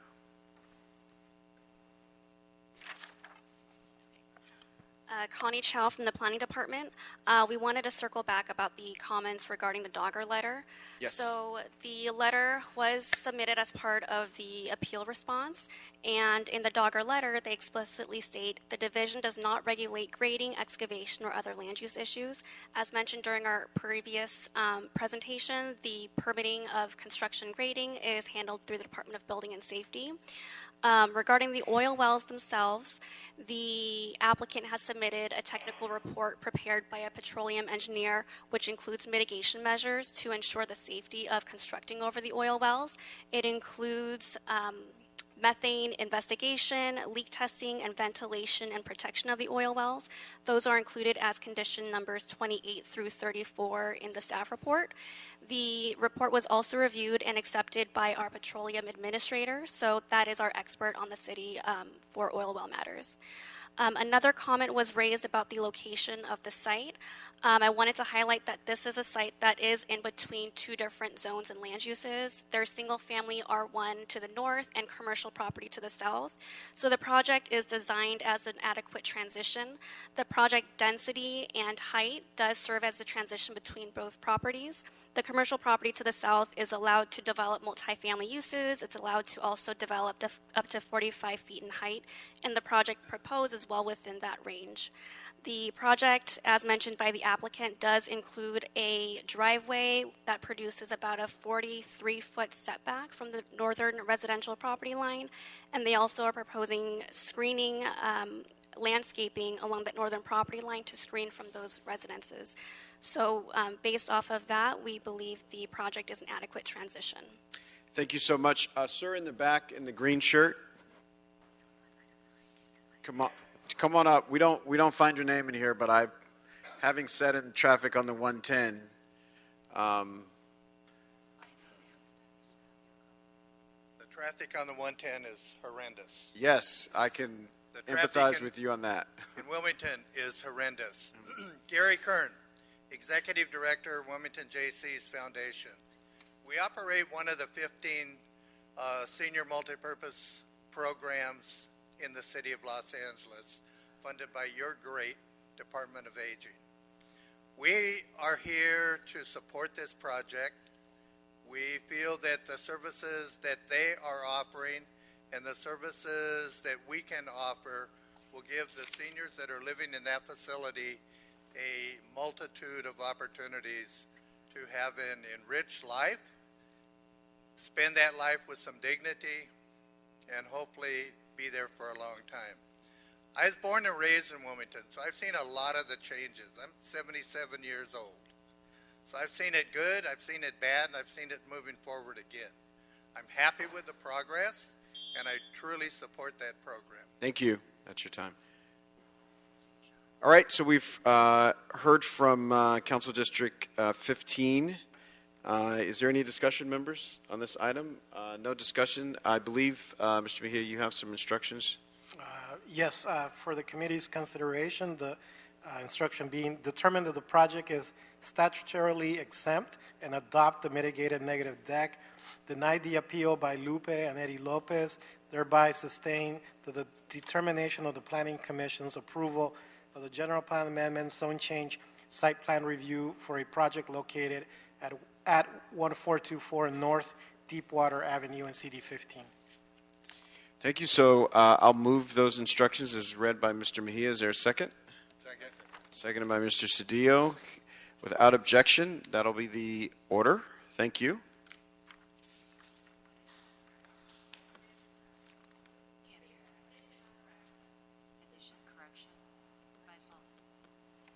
Hold on.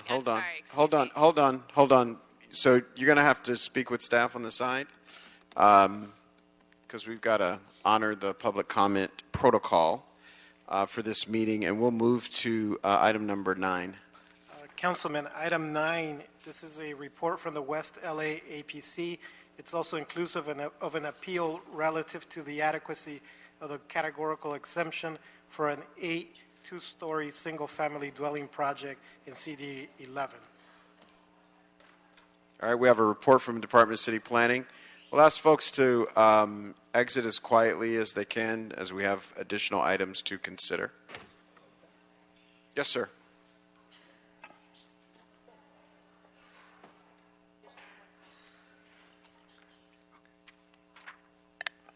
Good afternoon, council members. My name is Kenton Trin with the Department of City Planning.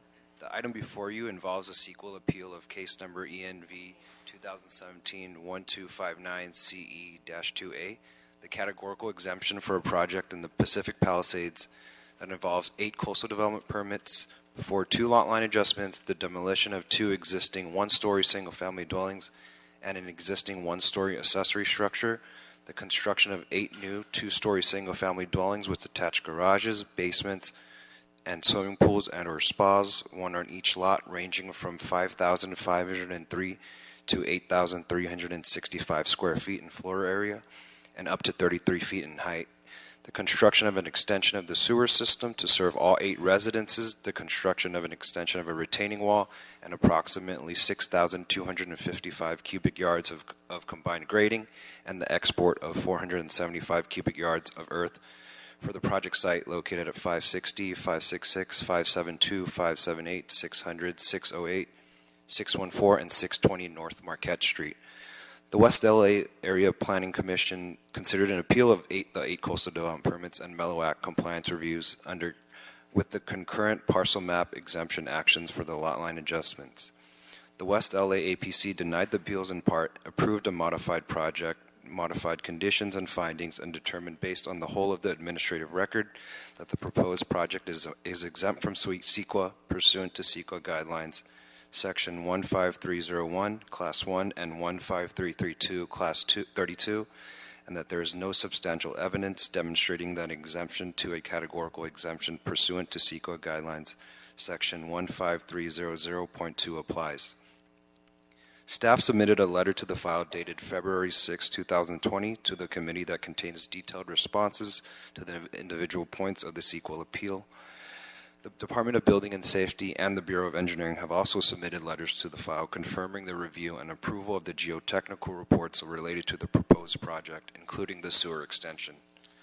In summary, the proposed project meets all of the required conditions for a Class 1 categorical exemption for existing facilities pursuant to Section 15301 and a Class 32 categorical exemption for infill development project pursuant to Section 15332 of the CEQA guidelines. Furthermore, none of the exceptions to a categorical exemption pursuant to Section 15300.2 of the CEQA guidelines applies. As such, staff recommends that the Plum Committee deny the appeal and determine that the proposed project is exempt from CEQA. Staff is available to answer any questions. Thank you. All right. We have an appellant, Jean Rink, for 5 minutes. So I need you to come to the mic. If you're Jean Rink, I need you to come to the mic and say if somebody else is going to talk. Thank you. Person's going to talk first on behalf of Safe. And who are you? My name is Gene Rink. Gene Rink, and you're authorizing another person. Got it. Okay. Hi, good Hi. afternoon. I'm Linda Deacon speaking for appellants. We've raised significant questions about the safety of the proposed development and the existing sewer system to which the applicant wishes to connect. Rather than conducting its own investigations, the city has relied solely on applicants' paid consultants. Therefore, we will consider the city liable should the project's approval and dereliction of the city's responsibilities result in damages. Further, while we've provided pictures and documents, we strongly suggest a site visit before you make any decisions. In this regard, we thank Jason Douglas for his site visit on February 18th. There are 3 critical issues. The property is located on an ancient landslide area on a narrow dead-end street previously withdrawn from public use that has experienced repeated slope failures and erosion. Applicant ignores evidence from the Coastal Commission, the Army Corps of Engineers, a licensed hydrogeologist, testimony from witnesses, as well as a 1999 soils report prepared for the applicant when he filed for a permit to build a retaining wall after a slope failure on his property. Given this and the fact that the water table is very high, with all properties directly across and uphill on septic systems, the city must conduct an independent investigation of slope stability and groundwater, not just rely on test results for limited road-adjacent parts of the property. The BOE's approval of the proposed sewer incorrectly assumes that all Marquette properties can hook up to the extension. Since an impermeable liner for the proposed sewer extension won't reduce groundwater if all properties across the project remain on septic, the city must require the Bureau to conduct independent investigations of the proposed extension and the project site and revise its recommendations. The city needs to record the assumption of risk deed restriction that the Coastal Commission required of applicant when it granted the CDP to build retaining walls after his slope failure. Since the applicant is requesting sequential lot line adjustments requiring new recordations, the deed restriction must run with the land to notify and bind successors. It needs to be in all new deeds. Furthermore, the city's recent requirement that applicant indemnify the city cannot absolve the city of responsibility for damages to the appellants or others who may be negatively impacted by applicant's project. We will look to the city to be made whole for potential damages from the project if approved. The unexpected issues and costs the city has dealt with on Potrero Canyon demands caution before approval of another canyon rim project of the scope contemplated here. The city has ignored evidence that the proposed sewer extension will tap into an overtaxed and aging sewer line. Information from Paul Nagel regarding a catastrophic sewage spill from the city line into his home has been ignored. His family's suit against the city resulted in legal costs and settlements of over $1 million after a jury verdict in their favor. The jury and judge assigned liability for the incident solely to the city. Reports of line failures from other neighbors, as well as recent city repairs to the same sewer line, were also not reviewed. Given this, the city needs to conduct an independent investigation as to the current condition of the sewer line and its actual capacity. Before approving applicant's extension, the city must determine the effect of sewage spill downhill past the extension onto the property itself. To date, there is no evidence that this has been considered. If the sewer extension is still approved notwithstanding these concerns, it should be mandated that the property owners on septic systems be allowed to connect to the sewer, consistent with applicant's original promise to reduce groundwater. Okay, and then there's a third critical issue that the applicant continues to refer to the support he's received for the proposed development from numerous adjacent neighbors, and this is false. I'm not going to go into the details. It's inarguable that during the review process for this project, the Planning Commission and other city agencies have relied on applicants' assertions and submissions rather than diligently conducting their own independent and objectively more reliable investigations. And we will hold the city responsible should something happen at this point, unless something more is done by the city to investigate. Thank you.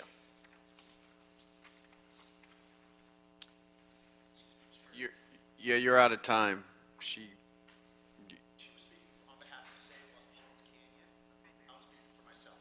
Yeah, but I called you and you approved her to speak for you, so that's your time. We have an applicant, Neil Bowser. Thank you.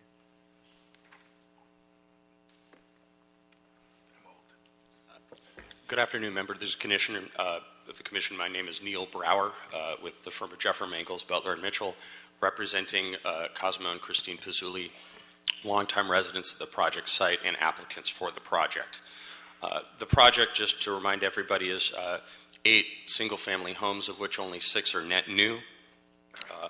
They comply with all objective land use standards and regulations. They're consistent with the recommendations even of the Pacific Palisades Civic League. They have lower heights than are permitted. They have greater setbacks than are permitted.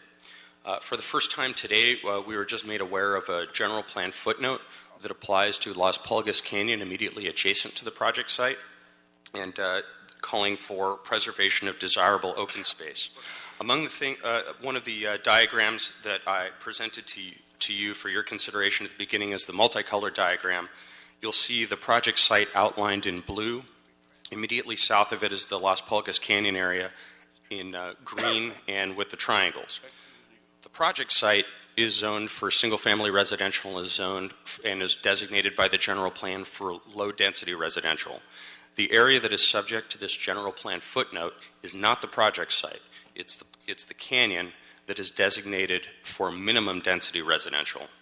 It is a different designation than the site, and it's a logical break from the site. In any event, however, the community plan does not provide any objective development standards or otherwise that would limit development.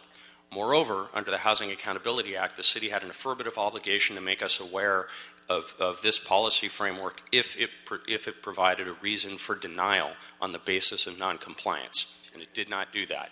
We are 3 years into an administrative process and environmental review that involved the preparation of 2 full environmental documents. The project was originally approved by the Director of Planning with an MND. This included a full range of analysis, including a range of technical reports that included biological resources and geology and soils. Based on the mitigated negative declaration, the city determined that all of the mitigation measures that would have been imposed were actually regulatory compliance measures that the city was required to require anyway, and particularly with respect to the geology and soils. City policy on this has been clear, and this project was treated consistently with it. We understand that the postulated ancient landslide beneath the property was an issue of substantial concern. First, we need to point out, however, that that is an issue of CEQA in reverse. That concerns an effect of the environment on the project, not an effect of the project on the environment, and therefore does not before you as a CEQA issue and does not provide a valid basis for overturning any of the environmental documents that have been adopted previously by the city. Again, I say postulated ancient landslide area because that's what the main report calls it. You've heard appellants talk about multiple sources.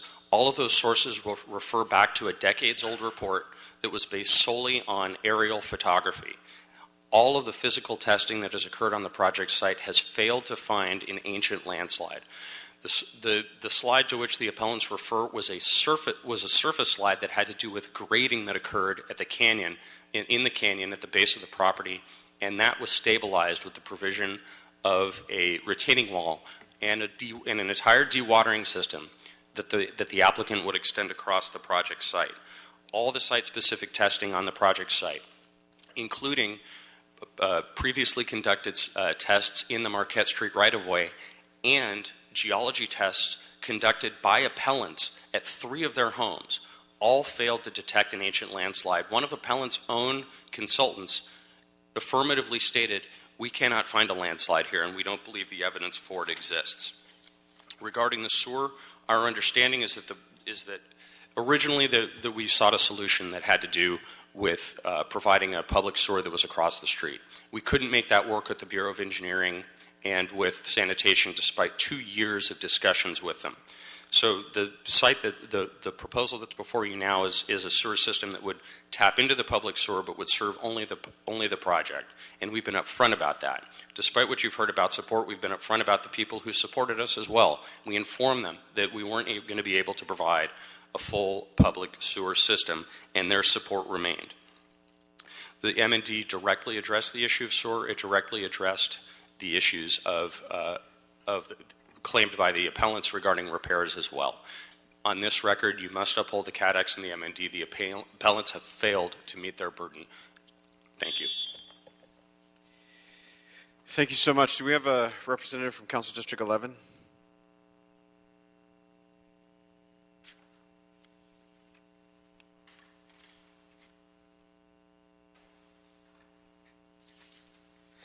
Hi, Jason Douglas, Council District 11, Planning Deputy.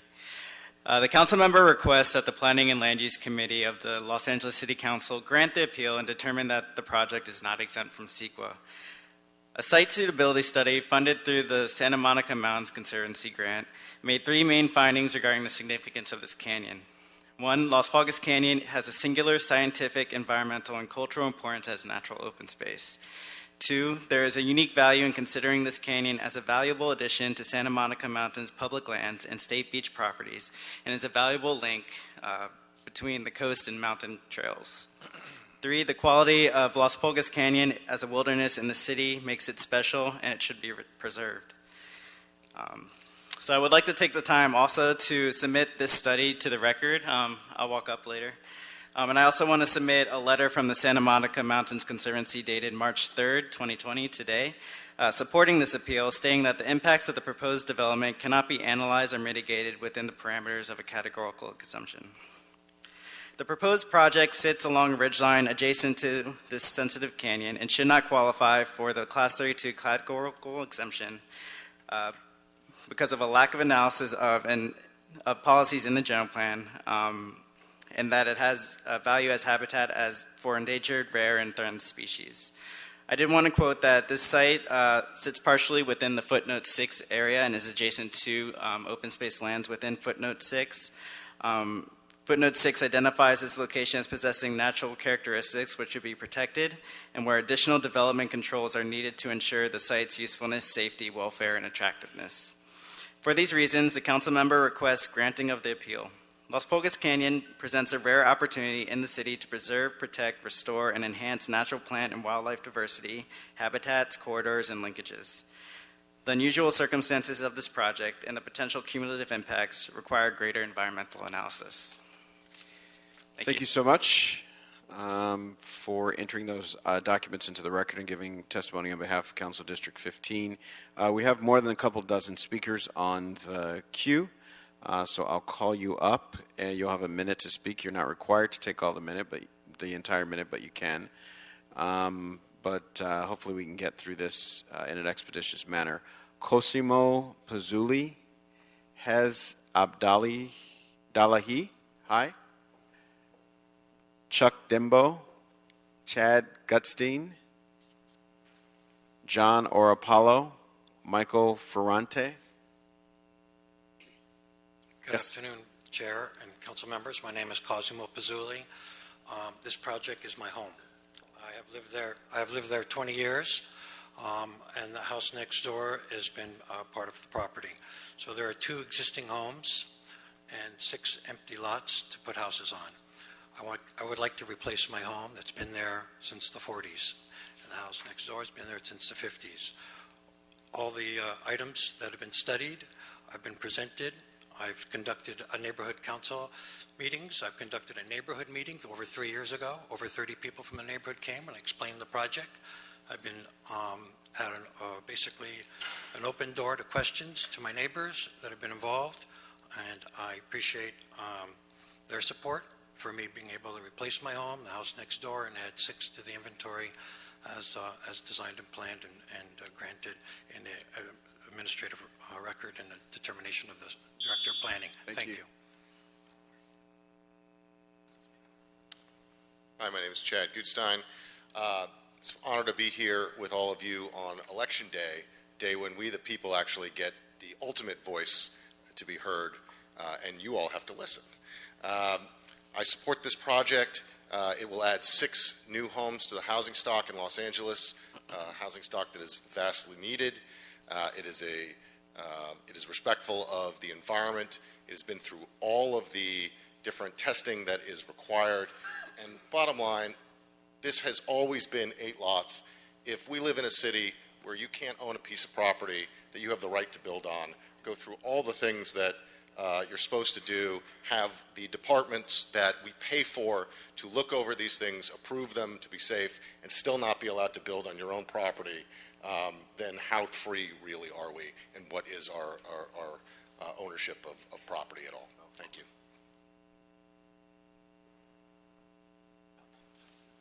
Hi, Hez Abdallahi. I am looking to purchase a home in the Palisades area.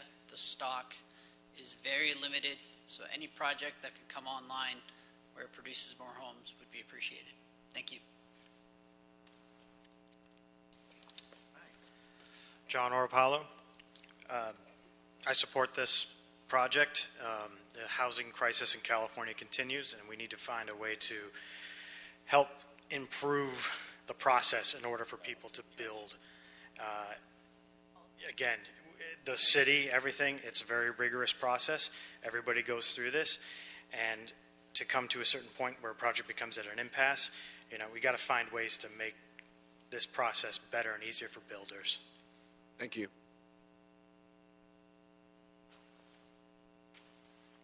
Good afternoon, Commissioners. My name is Marcia Mayton. I speak on behalf of my husband. My husband's company owns the adjacent property at 16421 Pacific Coast Highway. I'm sorry, ma'am. Did I call your name? No, but I'm on the list to speak. Okay, so when I call your name, Okay. that's the time that you come up and Okay, speak. thank You, though. Appreciate your enthusiasm. Christine Pazzulli, Giovanni Contaldo, Tokze, Victor Feathers, Claire Carpenter, Hi, good afternoon. I'm Christine Pizzulli, and I've lived in my district for 4 decades, 21 years at the home that is we're talking about today. Raised my family there. I'm a nurse by background, and I still practice in my profession. We practice in science, evidence, outcomes that are based on research, and I feel that the work that we've done with all the professionals in the city of Los Angeles, their collaboration, their evidence, the research that we've done on this, I would hope that you would support the project to move forward, and in that case, support the other professionals that work for the city of Los Angeles for that. So I'm here today to thank you for your time and your support. Thank you.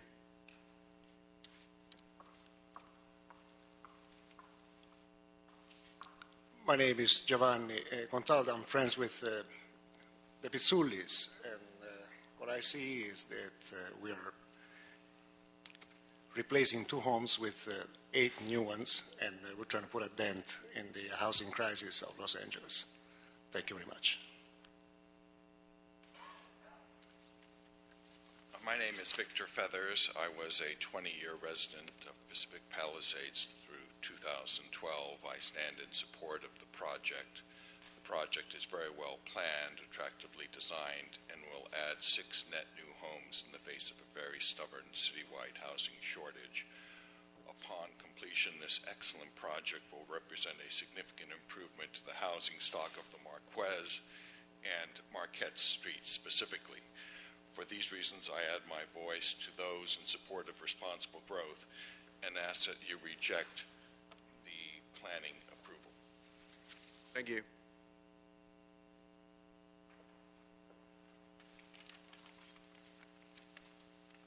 Claire Carpenter, resident of Marquette, speaking for Rick Mills, Pacific Palisades Community Council representative, and I oppose this project. The present topography of the department's development site is not what existed decades ago when these lots were created. The original subdivision made sense as the lots were flat with a canyon beyond. After years of erosion and landslides, much of the original flat land collapsed into the ever-widening canyon. This was also the fate of a large portion of Marquette Street, which was once a through street where there is now nothing. Years ago, the city abandoned what was left of Marquette Street. Why would the city now allow development on a remaining narrow crags of land along the canyon side of the street the city itself deemed too high a risk to keep? We ask the committee to consider the site's long-term historic and still evolving geologic conditions before acting on this appeal. Thank you. Thank you. Marcia Mayton, Kathy Locker, Gabrielle Ashbaugh, Claudia Meyer. Good afternoon. My name is Marcia Mayton, and I speak on behalf of my husband. My husband's company owns the adjacent property to the proposed development at 16421 Pacific Coast Highway. Our property partially surrounds Mr. Pizzulli's 8 lots, and as such, we're probably the most affected by the project. I'm here to completely support the project. It will be an improvement to the area, to the street, and to the neighborhood. The houses are beautifully designed and fit into the character of the neighborhood, and the main portions of the structures are not visible from the street. We recommend that you deny the appeal and approve the project.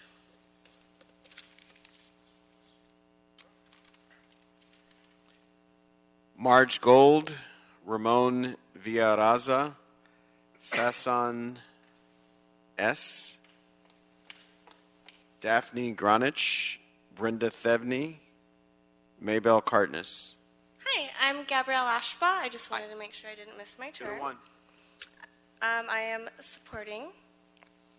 So I live in this great city, and sadly, we do have a housing crisis. This project replaces 2 houses and adds 6 to the city's inventory. We need housing, and every house does count. If you would be so kind as to deny the appeal and support more housing in our city.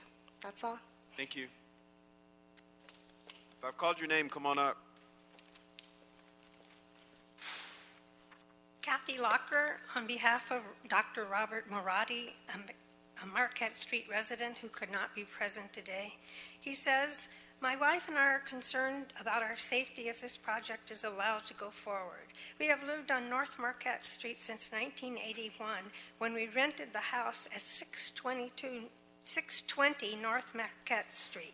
This is the site of 2 of the proposed houses with swimming pools, which we are discussing today. During the heavy rains of the early 80s, a significant portion of our yard fell into the canyon below the house. I urge you to protect the people of Marquette Street and not put our lives and property in jeopardy by allowing this project, but rather to deny approval. Thank you very much." Thank you. Come on up. Yeah, my name is Margaret Gold. I'm representing Rosemary Sellers, who could not be here. She lives at 348 Granola Street and has asked me to read a statement. I'm giving the key points. There was a landslide across 3 properties, 348, 352, and 356 Granola, located on the rim of Las Pulgas Canyon, as is the Marquette project. This occurred in 1997-1998. The homeowners hired Sassoon Geosciences to develop a plan to stabilize all 3 properties. The cost was close to $1.5 million.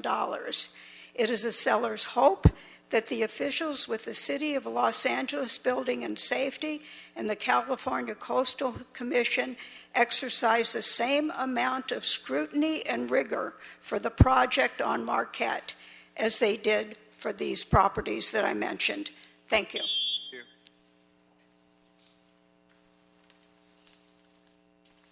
Hello, my name is Ramon Villaraza, and I've known actually the Pizzulis, and as an owner, I believe they have all the right to develop the project, and I support the project. Thank you. Next speaker. We're not sure of the order, sorry. I'm Daphne Gronick. I live on Las Casas above the properties in question. I'm reading a statement on behalf of Steve Hazenberg, a former resident, but before doing so, I would like to note my objection and opposition to the development as currently proposed and believe it's premature to approve it without the city commissioning independent geological and engineering studies and a full EIR.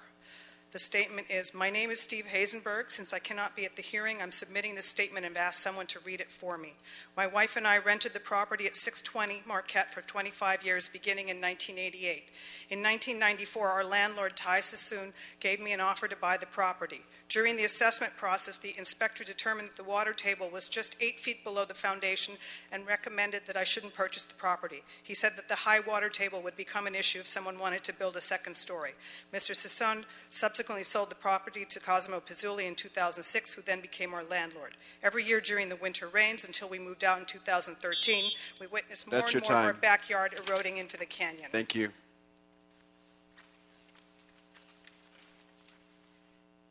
My name is Brenda Teveny. I live adjacent to the project site on Granola Street and was one of the original board members of Save Las Pulgas Canyon, Inc., which was formed in the late 1980s.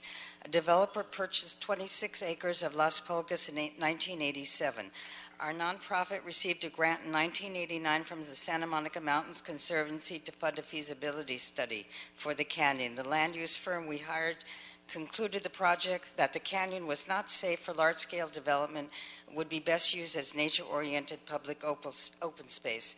Upon their recommendations, the Conservancy seriously considered purchasing the canyon, but eventually declined after determining the liability was too great due to the high risk of landslides, especially in the area of the canyon where this development is proposed.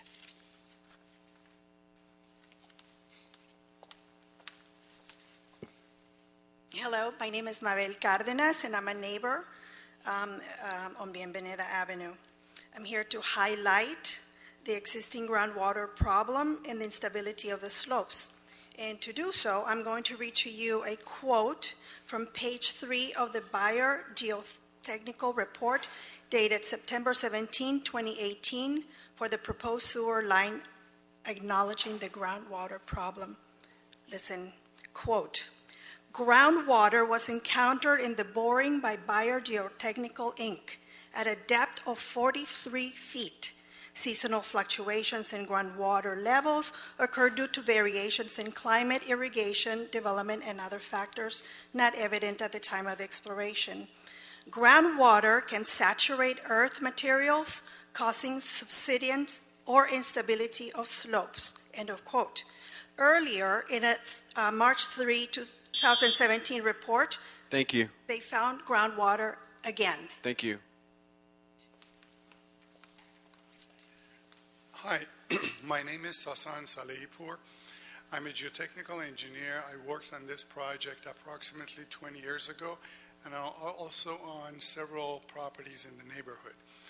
As part of my investigation, as part of my work, we lowered the groundwater table at the subject properties, and we also determined that the slide that everybody talks about is actually a slump. It's a superficial failure that we took care of it by placing a retaining wall at the toe of the slope. There's no such thing as a deep landslide over there, and the site is safer today than it was 20 years ago. And I support the project. Thank you. Thank you so much. Kenny Schur, Yuri Park, Paul Nagel, Fred Gaines, Paul Cardenas. Hello, my name is Kenny Scheer. I live directly across the canyon on Bienvenida for 25 years. I just want to state that all the speakers you will hear today opposing the project are close neighbors. On the other hand, we want you to know that in all likelihood, there will only be one speaker supporting the project who is an adjacent neighbor, and that is the party who owns Las Pujas Canyon. If the applicant follows precedent, the majority of other speakers in support of the project will be real estate agents, developers, and general contractors who are not adjacent neighbors and who could stand to benefit from the project. Point 2.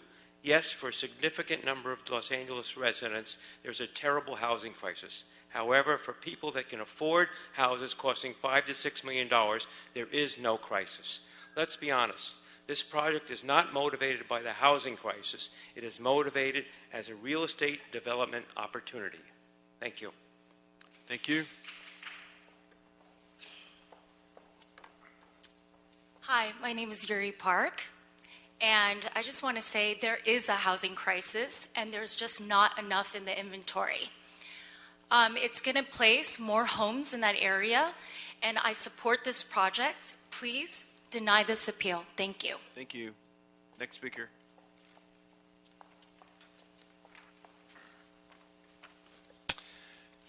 My name is Paul Nagel. In July 2005, a city sewer line spill adjacent to the proposed development led to over 20,000 gallons of raw sewage flowing into and under our house, forcing the demolition of 50% of our home, the soil under it, and our relocation for 13 months. The City of Los Angeles denied our claim without even inspecting the property. In the subsequent lawsuit, expert testimony conclusively established that the neighborhood sewer lines frequently operated nearly 30% over the recommended capacity. In our October 2008 trial, we received verdicts in our favor on all counts for damages and costs. Our case cost the city over $1 million. The jury and the judge emphatically assigned liability to the city for the incident. Applicant here has consistently ignored or failed to refute the substantial evidentiary record of both the incident and the inherent persistent issues with the neighborhood sewer system, including other spills that have occurred since then.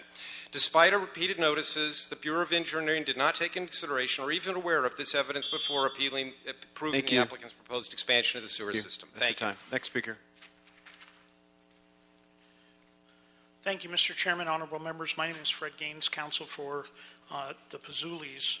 This is an appeal of a CEQA document. The question before you is the CEQA document the correct document, or should there be some other CEQA document? It's not a relitigation of the case. The case was approved unanimously by the APC. The council office had no objection at that hearing.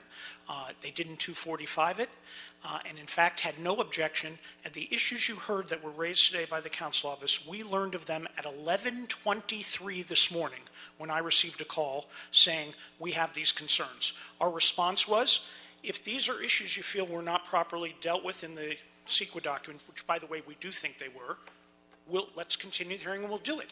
Because what they're asking you to do is throw the whole thing out and start over again, undo our approvals. You don't need to do that. We can address these issues if that's what the committee would like to do, and in the course of the CEQA appeal, and that would be the appropriate course if you feel there's a Next speaker. reason there. Thank you.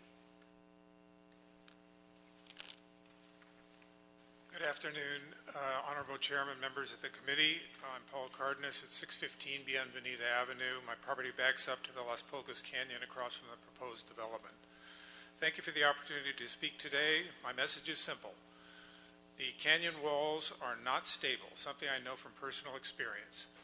Periodically, our area experiences heavy rain, and with sustained rain over 20 or 30 minutes, my street and the street above me both flood, and the water results in a cascade of water coming down both sides of my house and back into the canyon. I experienced this several years ago, and it was powerful enough to break through a retaining wall that I have at the end of my property and to uproot a large mature tree.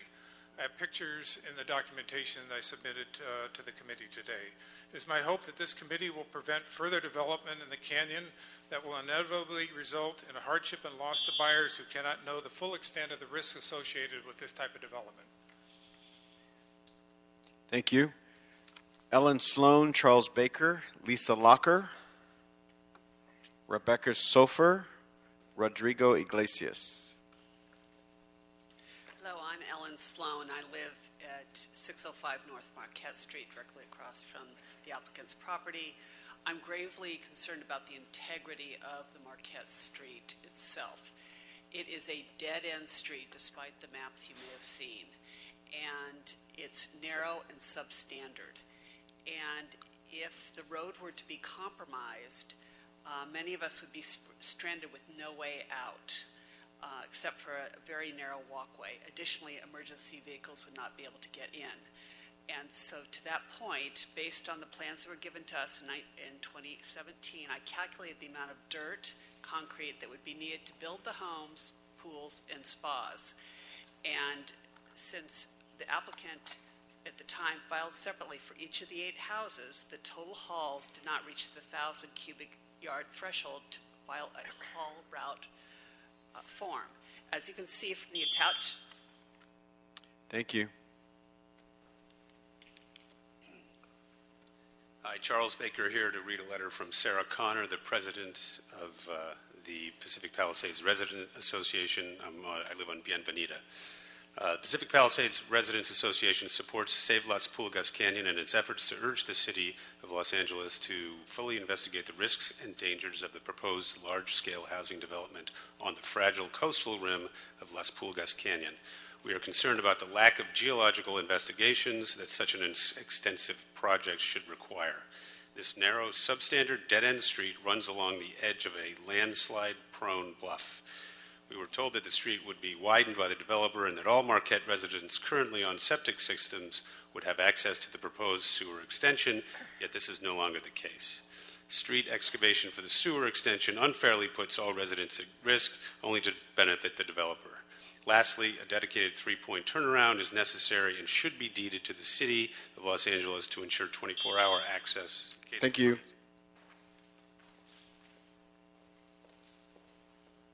Hello, Lisa Locker, 565 North Marquette Street.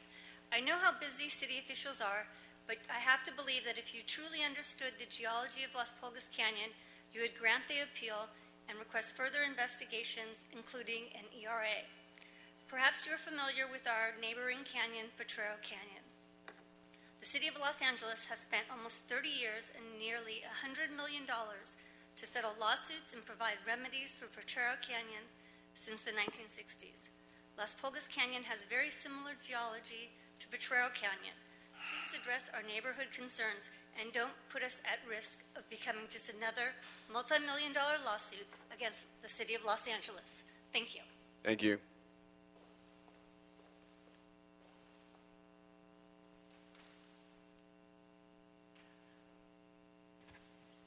I'm Reba Sofer.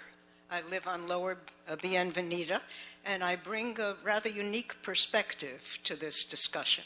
I am the oldest living member of the original Save Las Pulgas Canyon, and I have direct experience again. When the county put in a storm drain in the canyon below us, and they brought in heavy equipment, landslides occurred just from the presence of the equipment.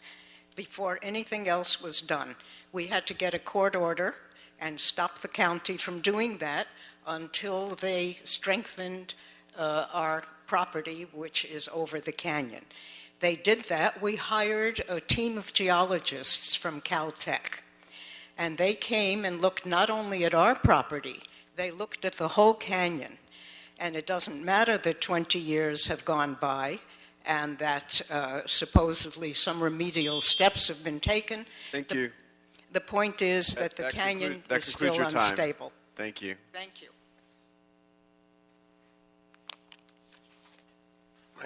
My name is Rodrigo Iglesias. I was a resident of the Palisades. I'm a resident of Malibu. We lost a lot of homes during the fires a year ago, November, and we're in dire need of replacing a lot of those families back into locations that are close to the west side. So replacing 2 houses with 8 houses is exactly what needs to happen as soon as possible in order to try to mitigate the problem of a lot of families that are still relocating from the Malibu fires. Thank you. Thank you. That concludes our public comment speakers on this item. I'll ask, you already spoke. You already exhausted your time. You exhausted your time. You had 5 minutes between the two of you. No, it's 5 minutes.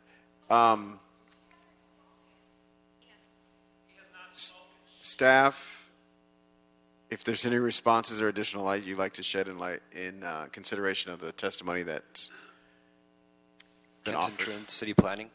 I'd like to comment on the comment on the footnote on the community plan. The project site itself is located outside of the desirable open space indicated on the community plan. The project site is designated for low residential land uses and zoned for zoned R1, and the project is consistent with the land use designation and zoning. And in regards to the geology and soils, there's no cumulative impact. Building and Safety has reviewed the project on private property, and the Bureau of Engineering has reviewed the project in the public right-of-way, and both have issued letters of approval that were included in the file. Thank you. Anything else? Mr. Faisal Roble, Planning Department. In terms of the CE Class 32 that we issued, actually there is a guidelines that says if there is no exception to this exemption that we are providing, and that's listed, projects that can be excluded from the exception. And this project didn't qualify for that. That's why Class 32 was given as an infill project. Thank you all so much for that. Is there any discussion, members? Hearing none, Mr. Mejia, I believe you have language to read into the record. Yes, Councilman, for your consideration. The language being, grant the appeal filed by Jean Rink, Lena Locker, Linda Deacon, and Gregory Morse of Save Las Pulgas Canyon, Inc., thereby overturn the West La Apc's determination based on the statements made by the appellants in the appeal and the comments by Council District 11, and thereby overturning the APC's D-term as to the categorical exemption for the construction of 8 two-story single-family dwellings for the property located at 560, 566, 572, 578, 600, 608, 614, and 620 North Marquette Street, and instruct the Department of City Planning to prepare an initial study for an environmental impact report, an EIR, based on evidence submitted into the whole of the record. All right, so moved. Seconded by Mr. Blumenfeld. Any objection? Hearing none, that'll be the order. Thank you all so much. That moves us to our final item for today, item number 8. Councilman, item 8, it's a report from City Planning. It's a joint report along with Department of Building and Safety and the Department of Public Works. It's a proposed ordinance that would clarify regulations relating to temporary signage on temporary construction walls and on solid fences surrounding vacant lots. All right, we have a report from Department of Building Safety and Department of City Planning and Office of Community Beautification. Good afternoon. Phyllis Nathanson from Planning Department, and I'm here with Frank Lara from the Department of Building and Safety and Paul Rass from the Office of Community Beautification. Currently, the code allows temporary signs on construction walls in C&M zones as part of the Bureau of Public Works Office of Community Beautification graffiti removal program, and the program allows applicants to post temporary signs on construction walls in exchange for cleaning and maintaining a specified area free of trash and graffiti.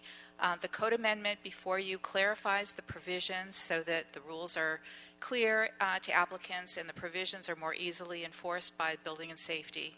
The key provisions of the amendment are that the site must have a valid permit for the construction with a separate permit for the temporary sign. There is no operating business on the site. At least a portion of the construction wall must be required for public safety by building and safety. And the temporary sign permit is revoked if the construction permit is revoked. And construction must start within 180 days, and there can be no continuous delays for more than 100 days. If these conditions are not met, then Building and Safety has the authority to expire the sign permit, and the sign must be removed. The ordinance has been before you twice before in February 2018, and that is when Department of Building and Safety presented a modified ordinance to your committee, removing the definition of active construction site and added some minor corrections, and the Planning Department has no objection to their requested changes. And at that time, the matter was continued. And in June 2018, Plum instructed the City Planning Department, Building and Safety, and the Office of Community Beautification to report back on several items. In response, a joint report from City Planning, Building and Safety, and Office of Community Beautification was submitted for your consideration last March. I'm not sure you want me to go through the actual report, but I am willing and able to do so if you would like. I don't think testimony that in-depth is needed at this moment. If there's nothing, is there anything from Building and Safety or Community Beautification on this? Good afternoon, council members. Frank Lara, Building and Safety. And no, I have nothing to add at this time. Thank you. All right, is there any discussion from members? Mr. Blumenfield. Just a quick question. Last time we talked about this, we had talked about the possibility of RAS 4 of applying this to that area, and I don't see that in here. What's the story with that? We were not instructed to add that. If the committee wishes to expand the program to add those zones, then that could be, you would have to instruct us to add the zones to the ordinance. That wasn't an instruction last time? I don't believe it was. I could go check with the record. Terry Copeland, Mesilla City Attorney's Office. If the committee wants to expand to other zones, then it requires two things. Some additional CEQA. It also requires going back to CPC. Yeah, I mean, I don't necessarily want to slow this down. It's not worth it because it's just adding it. But I do remember last time asking for that, and I thought we had put in that request. somehow it got missed. But I don't want to slow the track down on this, so we can pursue that separately. It's just it's a minor point, but it's a point. But I'm sure it was there, so we can go back and check the record. Thank you. All right. Any other discussion, Mr. Cedillo, Mr. Price?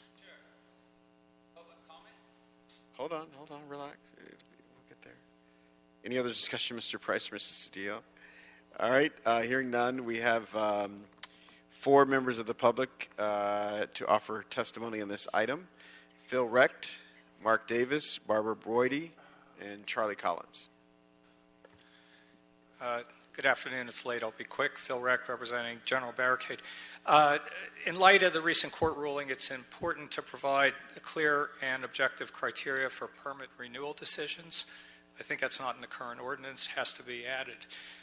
It's also important to impose 3 requirements to prevent fraud.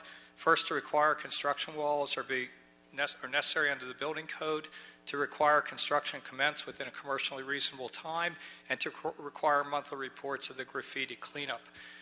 We would urge you not to set arbitrary limits beyond those on the duration or size of the signs or on operating businesses in their entirety. The 3 requirements that I mentioned, if properly enforced, will eliminate all the alleged abuses without artificially reducing a program that provides significant, cost-free graffiti removal and neighborhood cleanup services to the city. Thank you very much.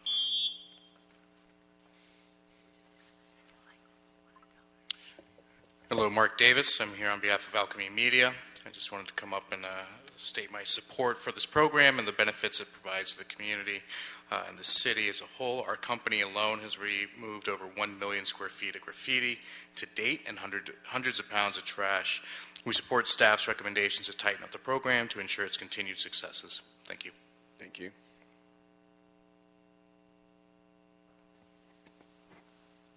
Good afternoon, council members. My name is Barbara Broidy, Vice President of the Coalition for Scenic Los Angeles. I'm here to voice our unqualified support for the recommendations from staff to close the loopholes in this program, whose walls and signage are too often neither temporary nor have anything to do with construction.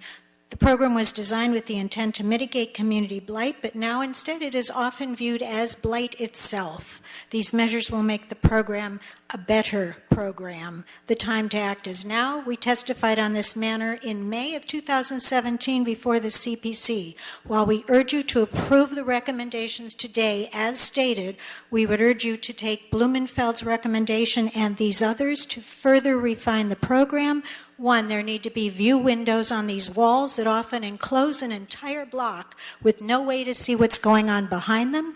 They should not be allowed on designated scenic roadways, and there should be posting of permits on the walls so that public can report when there are violations. Thank you. Hello, I'm Charlie Collins. I'm a neighborhood resident of Los Feliz, and hello to the chair. Thank you to the committee. I just want to express some concern about the multi-million-dollar out-of-home industry that is wheat pasting on construction sites. I urge you all, as you drive home, to look at the kind of images that are being posted, and if we could somehow make the beautification committee and maybe Public Works more accessible for neighbors who have issues with the images that are being portrayed, and to hold accountable the out-of-home agencies and media buyers that seem to just want to put up whatever booty shorts or drug images that come along with it. I'm not one for censorship, and I'm all for entrepreneurial endeavors, but we need access to in case there's an issue. Thank you. All right. We have Mr. Kleinman representing Council District 5. Good afternoon, or evening almost, council members.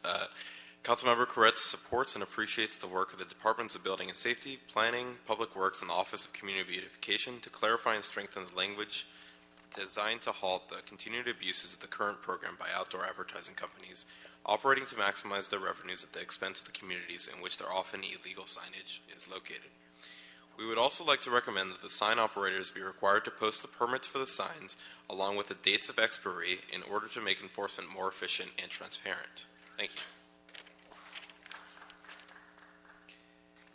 Thank you. Mr. Blumenfield. Yeah, just wanted to clarify the point I was making earlier on the RAS4. What is the next step, or is there a direction that we need to do as a committee now to separately track? Because again, I don't want to slow this down because it's good, but I know that that's what we intended last time, and I want to continue with that intention.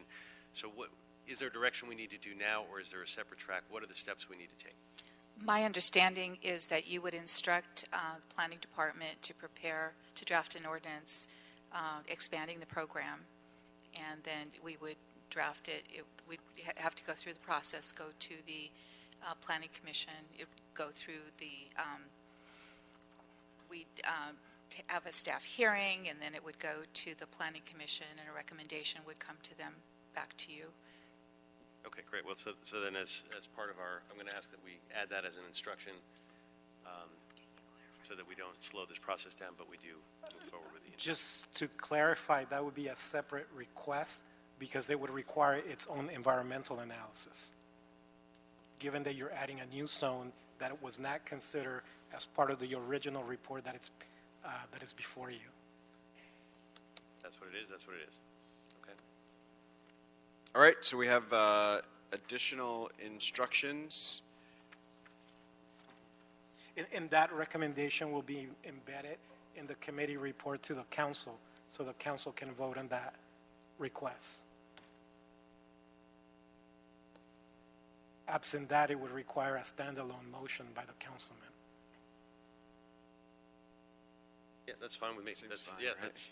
Yeah, but I think it's easier to embed it in the committee report to the council if and when you're ready to send it. That's what the request would be, is to embed it in the report.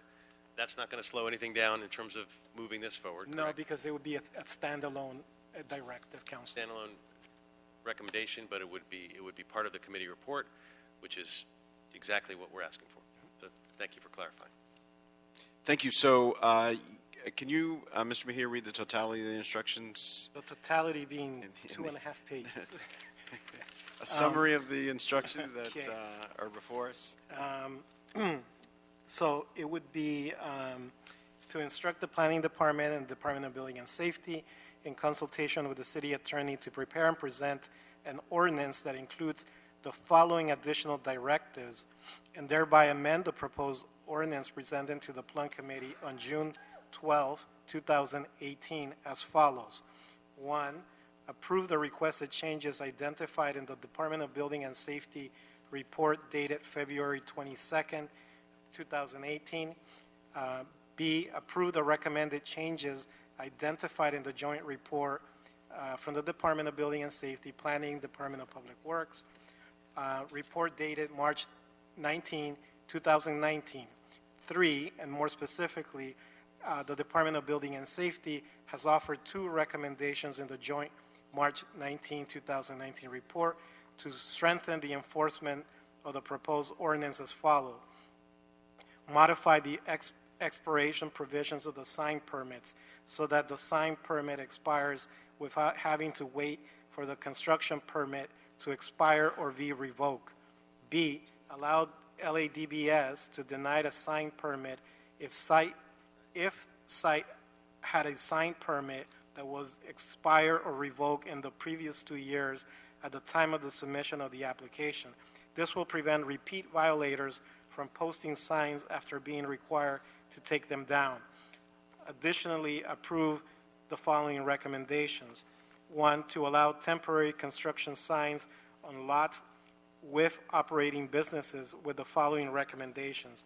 Add clarifying language which limits the location of temporary signage to the area of the required pedestrian barricade as determined by Building and Safety. 2, to the permit required provision for reissuance of temporary sign permits that are in compliance with the provisions set forth in the ordinance. The Director of the Office of Community Beautification and the Department of Building and Safety shall establish time limits by which the Office of Community Beautification will provide written consent to the Department of Building and Safety for the new sign permit and subsequently LADBS issuance of the new sign permit to the permit holder, to the time limit provisions at language which clarifies that for operating businesses, if the construction work authorized by the separate building permit at a site has not commenced by the 90th day following the permit issuance date, or work has been suspended, discontinued, or abandoned for a continuous period of 90 days, the sign permit for the temporary sign shall be expired. If the building permit is revoked, the permit for the temporary sign shall be expired. B, signage on a temporary construction wall at a construction site shall not exceed 2 years. C, a sign permit for a temporary sign on a vacant lot shall be permitted to be renewed on an annual basis, not to exceed 2 annual renewals for a maximum total of 3 years. This one is okay. The following one, under the review of the Office of Community Beautification, or as determined appropriately by the Office of City Attorney, at language which states that to expand the minimum cleanup radius to 700 feet. The applicant shall also report through the city's 311 phone number or app for any bulky items that need to be picked up within the abatement area. Upon issuance of a sign permit, the sign permit operator shall notify the public by posting an 18 times 24 placard on the property in a conspicuous visible place, mounted at a minimum 4 feet above the ground. The placard shall have black letters on contrasting background, white or color paper, and made of durable, laminated, or water-resistant material. The notification shall include information requiring the temporary sign program, the period the temporary sign permit is valid, a name and number to contact for information regarding the program, or which allows the public to notify the sign permit operator of the location of the graffiti, posters, handbills, trash, debris, rubbish, or weeds within the 750-foot radius, including permit expiration date on the posting on the placard. The sign operator shall report to the Office of Community Beautification every 30 days, or as determined appropriately by the city attorney, beginning from temporary sign permit issuance, the number and type of removals and cleanup incidents within the 750-foot radius. The reports shall include before and after pictures or 311 request confirmation, indicate the date and time of pickup, and receipts or other documentation indicating where trash, debris, and weeds. Reports shall be filed in a timely manner and shall be thorough in their documentation.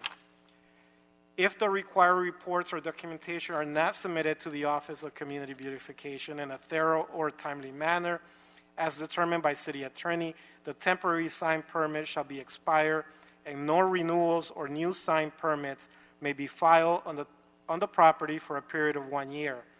For expired permits, Building and Safety will issue a notification to the permit holder upon expiration of the permit through information about the appeals process. Under the nuisance abatement provisions, the language shall be expanded to include the removal of illegal signage, posters, handbills, trash, debris, weeds, and weeds. Under the permit revocation, clarify the materials to be removed are consistent with the revised language under the nuisance abatement and expand the radius to 750 feet. In addition, report back separately as requested by Councilman Blumenfield relative to including the RAS zone. All right. So moved. Is there a second? Second. Second by Mr. Blumenfield. Any objection? Hearing none, that'll be the order. Thank you all. I believe we have some technical business to attend to, Mr. Mejia. Yes, to reopen consideration of item 10, Councilman, to include for the record the letter from the Department of City Planning dated February 28, 2020, which includes technical clarification to the conditions of approval for the property, and it specifically as to condition number 33 relative to methane investigations to be conducted fulfilling the requirements of the Department of Building and Safety. All right, do we need two actions or one? Two actions. All right, so I'll move that we reopen the item. Without objection, that'll be the order. And I'll move that we include the aforementioned documents. So technical corrections, Council. And make that technical correction. And just include that in the action that you previously took. And include that in the action that we previously undertook. All right, without objection, that'll be the order. Can you confirm that at 5:20, that includes our business for today, Mr. Mejia? Councilman, that concludes our business. 5:24. Please do not disrupt this meeting, Mr. Sachs. We are adjourned.